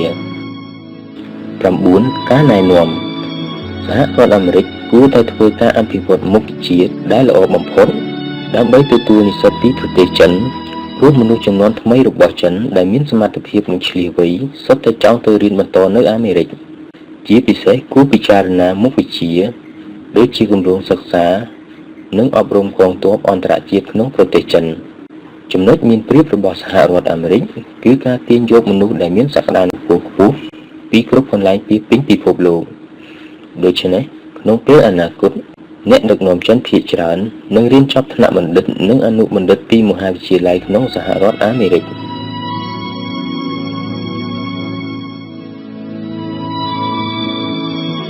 លោកលីខ្វាន់យូមើលមេដឹកនាំប្រទេសពីរលោកលីខ្វាន់យូមើលមេដឹកនាំចិនយ៉ាងដូចម្ដេចបើគិតថាម្ចាស់ពិភពលោកគឺអាមេរិកលោកលីខ្វាន់យូយល់ថាចិនមិនទាន់គួរប្រញាប់ដណ្ដើមតំណែងមហាអំណាចទី1របស់ពិភពលោកពីសហរដ្ឋអាមេរិកទេតែប្រទេសទាំងពីរត្រូវរកវិធីធ្វើការរួមគ្នាប្រកបដោយប្រសិទ្ធភាពប្រសើរជាងលោកលីខ្វាន់យូដែលធ្លាប់ទទួលបានការលើកដំកើងឲ្យជាបិតាស្ថាបនិកជាតិសិង្ហបុរីឲ្យជារដ្ឋបរោះចាស់វស្សាអ្នកផ្លាស់ប្ដូរមុខមាត់សិង្ហបុរីពីក្រុងកំពង់ផែតូចៗ រហូតក្លាយជាមជ្ឈមណ្ឌលសេដ្ឋកិច្ចមួយរបស់ពិភពលោកអំឡុងពេលទៅទស្សនកិច្ចក្រុងវ៉ាស៊ីនតោនថ្ងៃទី18 ខែតុលាឆ្នាំ2011បានទទួលរង្វាន់ Abraham Lincoln ជាកន្លែងដែលអតីតប្រធានាធិបតីសំខាន់របស់អាមេរិកត្រូវលបធ្វើឃាតក្នុងឆ្នាំ1865បានថ្លែងក្នុងសន្ទរកថារបស់លោកថាសង្គ្រាមតែងតែកើតឡើងនៅពេលមានអំណាចថ្មីដូចជាចិនក្នុងសម័យនេះហ៊ានប្រឈមនឹងឥទ្ធិពលរបស់អ្នកដែលកំពុងគ្រប់គ្រងអំណាចខ្ពស់បំផុតព្រឹត្តិការណ៍បែបនេះប្រហែលជាមិនអាចកើតឡើងបានតទៅទៀតទេនៅពេលអាមេរិកនិងចិនសុទ្ធតែមានអាវុធនុយក្លេអ៊ែរក្នុងដៃដូចគ្នាសន្ទរកថារបស់លោកលីខ្វាន់យូបានបញ្ជាក់ទៀតថាខ្ញុំជឿថាចិននៅមិនទាន់ប្រញាប់ដណ្ដើមតំណែងមហាអំណាចទី1ពីសហរដ្ឋអាមេរិកទេហើយនៅមិនទាន់ត្រៀមលក្ខណៈរួចរាល់ដើម្បីទទួលភារកិច្ចដ៏ធ្ងន់ធ្ងរដែលនឹងមកព្រមគ្នានឹងឋានៈដ៏ខ្ពង់ខ្ពស់នេះនៅឡើយទេលោកលីខ្វាន់យូបង្ហាញថាចិនពេញចិត្តចំពោះអង្គការកិច្ចសហប្រតិបត្តិការសេដ្ឋកិច្ចដូចជា G20 ដែលគ្រប់ប្រទេសផ្ដោតភាពសំខាន់ទៅលើការយល់ឃើញរបស់ចិនហើយផលប្រយោជន៍របស់ចិនក៏ទទួលបានការការពារខណៈដែលប្រទេសទាំង20ត្រូវមានភារកិច្ចទទួលខុសត្រូវរួមគ្នាទាំងអស់ក្រៅពីឋានៈក្នុងឋានៈជាសមាជិកអចិន្ត្រៃយ៍នៃអង្គការសហប្រជាជាតិផលប្រយោជន៍ខាងយុទ្ធសាស្ត្ររបស់ចិនក៏ទទួលបានការការពារស្រាប់ទៅហើយលោកលីខ្វាន់យូបញ្ជាក់ថាសហរដ្ឋអាមេរិកនៅតែរឹងមាំទោះបីជាប្រឈមនឹងបញ្ហាសេដ្ឋកិច្ចក៏ដោយអាងលើសង្គមអាមេរិកដែលអាចអូសទាញបុគ្គលខ្លាំងពូកែទូទាំងពិភពលោកនិងការរីកចម្រើនរបស់ស្ថាប័នឧត្តមសិក្សាលោកលីខ្វាន់យូគូបញ្ជាក់បន្ថែមថាយ៉ាងណាក៏ដោយសហរដ្ឋអាមេរិកចាំបាច់ត្រូវតែរំលែកឋានៈដ៏លេចធ្លោរបស់ខ្លួនឲ្យចិនខ្លះលោកលីខ្វាន់យូនិយាយថាសហរដ្ឋអាមេរិកមិនគួរមើលថាការដែលចិនឡើងមកមានអំណាចជារឿងឈ្នះចាញ់នោះតែគួររកវិធីធ្វើការរួមគ្នាដែលត្រូវអាស្រ័យលើការនិយាយពិភាក្សាចរចានិងសាងភាពជឿជាក់លើគ្នាទៅវិញទៅមកអ្នកវិភាគខ្លះទាយថាចិននឹងឈានឡើងមកធ្វើជាប្រទេសសេដ្ឋកិច្ចលំដាប់ទី1របស់ពិភពលោកជំនួសសហរដ្ឋអាមេរិកក្នុងឆ្នាំ2016ប៉ុន្តែប្រាក់ចំណូលរបស់ប្រជាជនចិនរាប់ពាន់លាននាក់នៅទាបជាងជនជាតិអាមេរិកនៅឡើយលោកលីខ្វាន់យូមើលមេដឹកនាំមីយ៉ាន់ម៉ាកំណត់ត្រាកិច្ចសន្ទនារវាងលោកលីខ្វាន់យូនិងទូតសហរដ្ឋអាមេរិកក្នុងឆ្នាំ2007ដោយលោកលីខ្វាន់យូនិយាយថាបណ្ដាឧត្តមសេនីយ៍មីយ៉ាន់ម៉ាសុទ្ធតែជាមនុស្សល្ងង់ដែលគ្រប់គ្រងប្រទេសខុសដោយការបំផ្លាញធនធានធម្មជាតិរបស់ប្រទេសហើយលោកលីខ្វាន់យូបានអះអាងពាក្យសម្ដីរបស់ទូតមីយ៉ាន់ម៉ាថាគេគិតថាប្រទេសមីយ៉ាន់ម៉ារបស់គេអាចរួចផុតពីការដាក់ទណ្ឌកម្មសេដ្ឋកិច្ចរបស់អន្តរជាតិព្រោះមីយ៉ាន់ម៉ាមានធនធានធម្មជាតិគ្រប់គ្រាន់យ៉ាងណាក៏ដោយលោកលីខ្វាន់យូនិយាយថា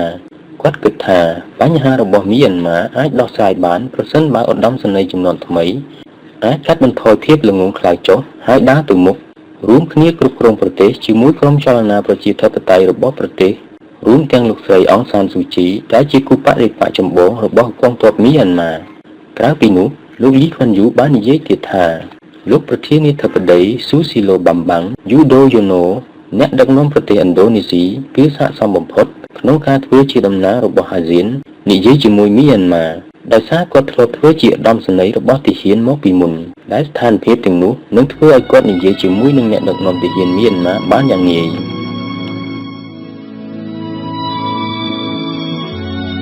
ដំណាក់កាលចុងក្រោយនៃជីវិតរបស់លោកលីខ្វាន់យូលោកលីខ្វាន់យូធ្លាប់មានប្រតិកម្មនៃការរស់នៅដែលខុសមកជាយូរនៅពេលអាយុច្រើនឡើងទើបលោកលីខ្វាន់យូប្រញាប់បញ្ឈប់ប្រតិកម្មធ្វើបាបខ្លួនឯងទាំងអស់ហើយងាកមកហាត់ប្រាណព្រមទាំងរស់នៅក្រោយចូលនិវត្តន៍យ៉ាងមានសេចក្តីសុខនិងមានសុខភាពល្អលោកលីខ្វាន់យូមានអាយុជិតចូល92ឆ្នាំតែសុខភាពនៅតែរឹងប៉ឹងព្រោះមើលថែសុខភាពខ្លួនឯងបានយ៉ាងល្អលោកលីខ្វាន់យូនិយាយថាគ្រាមួយពេលគាត់ពេញវ័យនិងជាអ្នកនយោបាយពេញតួធ្លាប់រស់នៅដោយការធ្វើបាបសុខភាពរបស់ខ្លួនយ៉ាងខ្លាំងទាំងផឹកស្រាជក់បារីយ៉ាងច្រើនមហិមាលោកលីខ្វាន់យូនិយាយថាពេលអាយុ34ឆ្នាំត្រូវរោគសម្លេងឆ្នោតយ៉ាងខ្លាំងយប់ដែលឈ្នះការបោះឆ្នោតគាត់ជក់បារីនិងផឹកស្រាយ៉ាងពេញទំហឹងពេលឡើងវេទិកាថ្លែងអំណរគុណប្រជាជនស្រាប់តែបាត់សម្លេងគាត់ទទួលបានសម្លេងការគាំទ្រជាច្រើនល្មមអាចឈ្នះការបោះឆ្នោតតែសម្លេងពីបំពង់កស្ងួតអស់ដោយសារបារីនិងស្រានោះឯងមកដល់ដំណាក់កាលមួយនៃជីវិតលោកលីខ្វាន់យូនិយាយថា សុខភាពរបស់គាត់ទន់ខ្សោយរហូតដល់ថ្នាក់ត្រូវសម្រេចចិត្តថានឹងធ្វើជាអ្នកនយោបាយនិងមេធាវីដ៏ល្អបន្តទៀតបានឬទេអាជីពទាំងពីរនេះត្រូវប្រើសម្លេងដូចគ្នាខ្ញុំប្រាប់ខ្លួនឯងថាជាអ្នកនយោបាយឬមេធាវីខ្ញុំត្រូវតែរក្សាសម្លេងរបស់ខ្ញុំទើបសម្រេចចិត្តឈប់ជួបបារី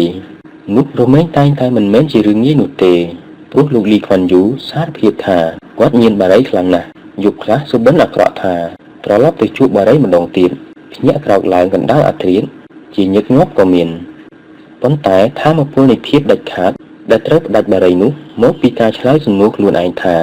នឹងប្រកបអាជីពរបស់ខ្លួនឲ្យល្អបន្តទៀតឬទេបើចង់ធ្វើការងារបានល្អត្រូវឈប់ជួបបារីនិងត្រូវឈប់ផឹកស្រាជាដាច់ខាតនៅពេលនោះលោកលីខ្វាន់យូនៅមិនទាន់ដឹងពីទំនាក់ទំនងរវាងបារីនិងមហារីកនៅឡើយទេទើបនៅមិនខ្លាចស្លាប់ប៉ុន្មាន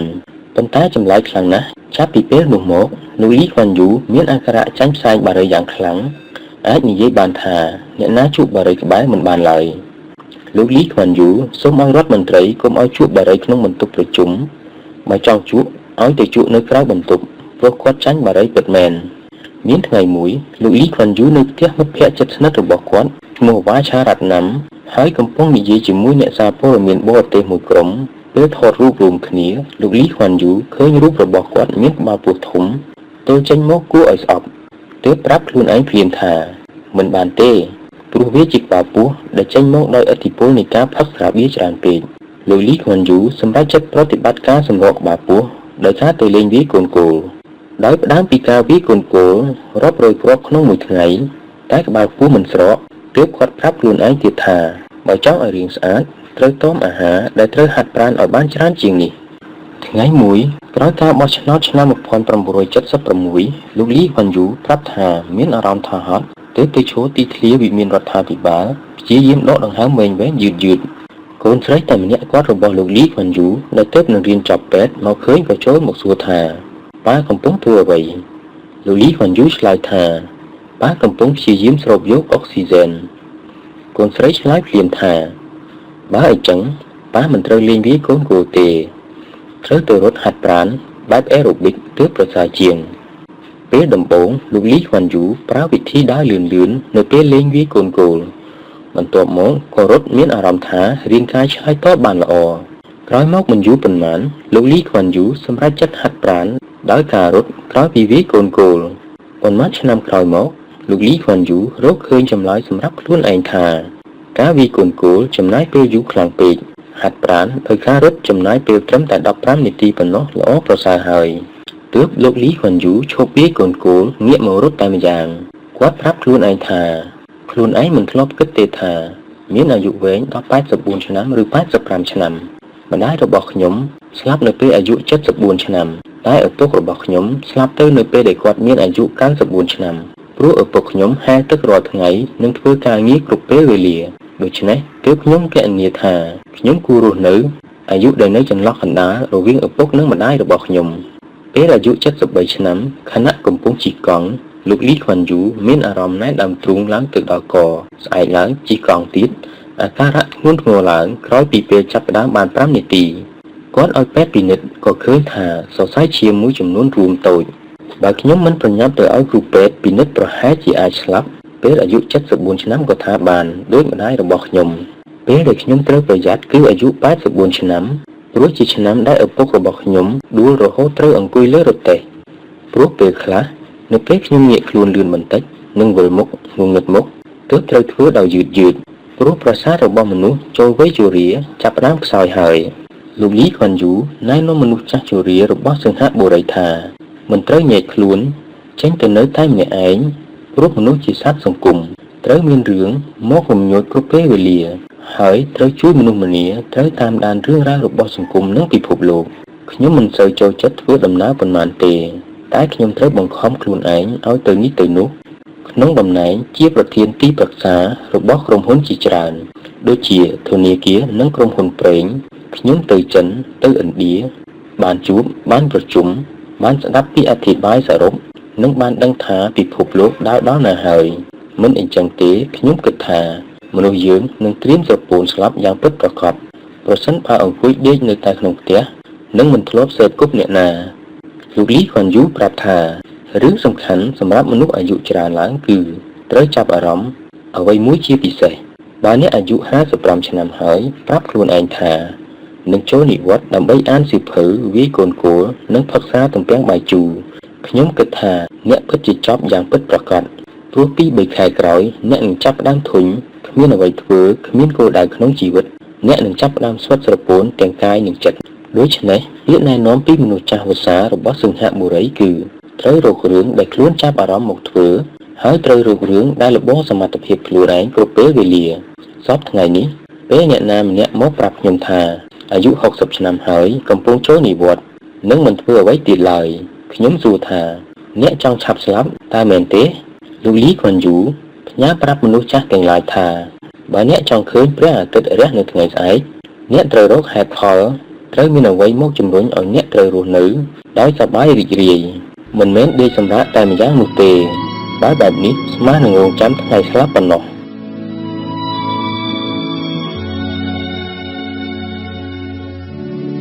ការផ្ដាំលាដោយចិត្តព្រួយបារម្ភ One Man's View of the World សៀវភៅថ្មីរបស់លោកលីខួនយូមានអត្ថន័យដែលគួរឲ្យគិតគួរពិភាក្សាជាច្រើនប្រការជាពិសេសគាត់សួរខ្លួនឯងឆ្លើយខ្លួនឯងថា100ឆ្នាំទៀតតើសិង្ហបុរីនៅមានឬទេខ្ញុំមិនប្រកាសប៉ុន្មានទេសហរដ្ឋអាមេរិកចិនអង់គ្លេសអូស្ត្រាលីប្រទេសទាំងនេះទោះជាយ៉ាងណាក៏នៅតែជាដដែលក្នុងពេល100ឆ្នាំខាងមុខតែសិង្ហបុរីទើបក្លាយជាប្រទេសកាលពីពេលថ្មីនេះឯងកាលពីថ្ងៃទី16ខែកញ្ញាដែលខណៈនោះលោកលីខួនយូអាយុ90ឆ្នាំសុខភាពមើលទៅមានបញ្ហាហើយគាត់បានសរសេរក្នុងសៀវភៅថាគាត់ត្រៀមខ្លួនស្លាប់រួចហើយគ្រប់យ៉ាងរមែងតែមានចុងបញ្ចប់ហើយខ្ញុំចង់ឲ្យថ្ងៃបញ្ចប់របស់ខ្ញុំ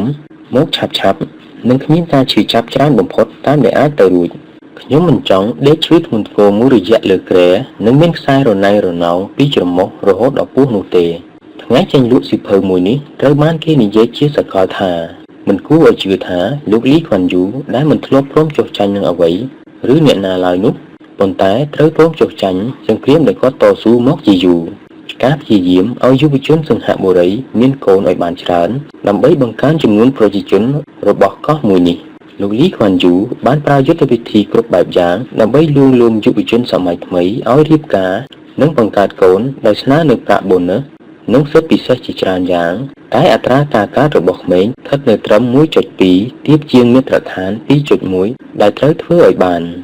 ដើម្បីធ្វើឲ្យកំណើតប្រជាជនសិង្ហបុរីកើនឡើងក្នុងអត្រាដែលគ្រប់គ្រាន់សម្រាប់ការអភិវឌ្ឍប្រទេសតាមគំនិតរបស់គាត់អតីតនាយករដ្ឋមន្ត្រីប្រាប់ថាគាត់ព្រមទទួលស្គាល់ថាគាត់ធ្វើមិនបានសម្រេចហើយបញ្ហាមានពីរគឺមនុស្សកើនតិចមនុស្សចាស់ក្រស្លាប់វាជារឿងដែលអ្នកដឹកនាំសម័យថ្មីរបស់សិង្ហបុរីត្រូវរកវិធីដោះស្រាយដោយខ្លួនឯងប៉ុន្តែក្នុងគ្រាដែលចិត្តនឹងចាកឆ្ងាយនោះលោកលីខួនយូបារម្ភរឿងដែលសំខាន់ជាងគេនោះគឺភាពជាប្រទេសសិង្ហបុរីដែលនឹងអាចបាននៅយូរប៉ុណ្ណាតាម100ឆ្នាំទៀតកោះមួយនេះបាត់បង់ភាពជាជាតិឬប្រទេសឬទេគាត់ព្រមទទួលដែរថាគាត់មិនដឹងពិតមែនព្រោះមានបច្ច័យជាច្រើនដែលធ្វើឲ្យលោកលីខួនយូរីថយដូចគ្នាគាត់ប្រាប់ថាមនុស្សចំនួនក្រោយបានសាងសិង្ហបុរីឡើងមកដោយកម្លាំងញើសឈាមពីការដែលកោះមួយនេះគ្មានអ្វីសោះឡើយរហូតក្លាយជាប្រទេសដែលមានប្រាក់ចំណូលខ្ពស់បំផុតមួយក្នុងពិភពលោកសម័យខ្ញុំជានាយករដ្ឋមន្ត្រីខ្ញុំធ្វើគ្រប់យ៉ាងដើម្បីប្រមូលផលនោះក្រោយមកលោកគោជុកតុងក៏ធ្វើបែបនោះដូចគ្នាដែរហើយពេលនោះលោកលីសៀនឡុងនិងគណៈបកក៏អាចសាងភាពរុងរឿងឲ្យប្រទេសបាន10ទៅ15ឆ្នាំទៀតប៉ុន្តែក្រោយពីនោះទិសដៅរបស់ប្រទេសនឹងទៅជាយ៉ាងណារមែងតែស្ថិតនៅលើថាមនុស្សចំនួនថ្មីរបស់សិង្ហបុរីជ្រើសរើសផ្លូវដើរយ៉ាងដូចម្តេចលោកលីខួនយូបន្ថែមដោយសំឡេងរាថយថាមិនថាមនុស្សចំនួនថ្មីរបស់សិង្ហបុរីជ្រើសរើសវិធីខាងមុខយ៉ាងដូចម្តេចខ្ញុំជឿជាក់យ៉ាងខ្លាំងថាបើសិង្ហបុរីបានរដ្ឋាភិបាលដែលល្ងង់ខ្លៅយើងនឹងរលាយហើយប្រទេសនេះនឹងលិចលង់ទៅក្នុងភាពទទេស្អាតយ៉ាងពិតប្រាកដអាចវិភាគបានថាជាការសម្ដែងនៅការព្រួយបារម្ភយ៉ាងជ្រាលជ្រៅឬជាការបញ្ជូនសារដាស់តឿនដោយវាចាដ៏ខ្លាំងក្លាតាមបែបរបស់អ្នកដឹកនាំដែលព្រាមួយធ្លាប់គ្រប់គ្រងប្រទេសដោយអំណាចផ្ដាច់ការក៏ស្រេចតែនឹងគិតទៅចុះតែដែលច្បាស់លាស់គឺថាគាត់និយាយនឹងសរសេរជាអវាទក្នុងឋានៈមនុស្សចាស់ជិតស្លាប់តែតបប្រមល់នឹងមនុស្សចំនួនថ្មីជាច្រើនរឿងខ្លាំងណាស់តែនិយាយបានថាមិនអាចស្លាប់បិទភ្នែកចិត្តបានទេ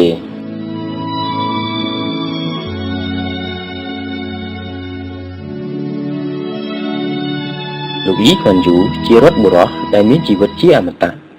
លោកលីខ្វាន់យូបាននិយាយជាមួយអ្នកសារព័ត៌មានបរទេសថានយោបាយរបស់សិង្ហបុរីអភិវឌ្ឍបានឆ្ងាយហើយគាត់បានប្រៀបធៀបប្រទេសថៃនិងប្រទេសហ្វីលីពីនថា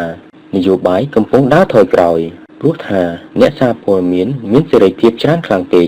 លោកលីខ្វាន់យូប្រៀបធៀបនយោបាយថៃនិងអ៊ីរ៉ាក់ថាកំពុងឆ្លងកាត់ពេលវេលាដ៏ធ្ងន់ធ្ងរនិងពិបាកថែមទាំងត្រូវមានរឿងដែលត្រូវយល់ដឹងជាច្រើនទៀតដើម្បីសម្រេចគោលដៅដែលប្រទេសទាំងពីរស្រមៃទុកបុរសដែលប្រៀបដូចជាបិតារបស់ប្រទេសដែលពីមុនជាកោះតូចៗប្រលំបាកនិងឯកោក្រោយពីបំបែកខ្លួនឯករាជ្យពីម៉ាឡេស៊ីកាលពី50ឆ្នាំមុនសិង្ហបុរីក្រោមការដឹកនាំរបស់លោកលីខ្វាន់យូអ្នកដែលមានប្រវត្តិនៃការសិក្សាដ៏ល្អនិងផ្ដើមពីការធ្វើជាទីប្រឹក្សាផ្នែកច្បាប់ដល់សហព័ន្ធកម្មករកុម្មុយនីសតែបែរជាងាកមករកបច្ចេកវិទ្យានិងមូលធននិយមខិតខំប្រឹងប្រែងសិក្សានិងអភិវឌ្ឍរហូតធ្វើឲ្យសិង្ហបុរីក្នុងថ្ងៃនេះក្លាយជាប្រទេសនិងមានសមត្ថភាពប្រកួតប្រជែងខ្លាំងជាងប្រទេសទាំងអស់ក្នុងអឺរ៉ុបរាល់លើកដែលគាត់និយាយពិភពលោកនឹងឈប់ដើម្បីស្ដាប់គាត់ជានិច្ចអាចនិយាយបានថាជាមនុស្សដែលមានឥទ្ធិពលបំផុតម្នាក់ក្នុងលោកសម្រាប់សិង្ហបុរីលោកលីខ្វាន់យូលើកពីរដ្ឋបុរសទៅទៀត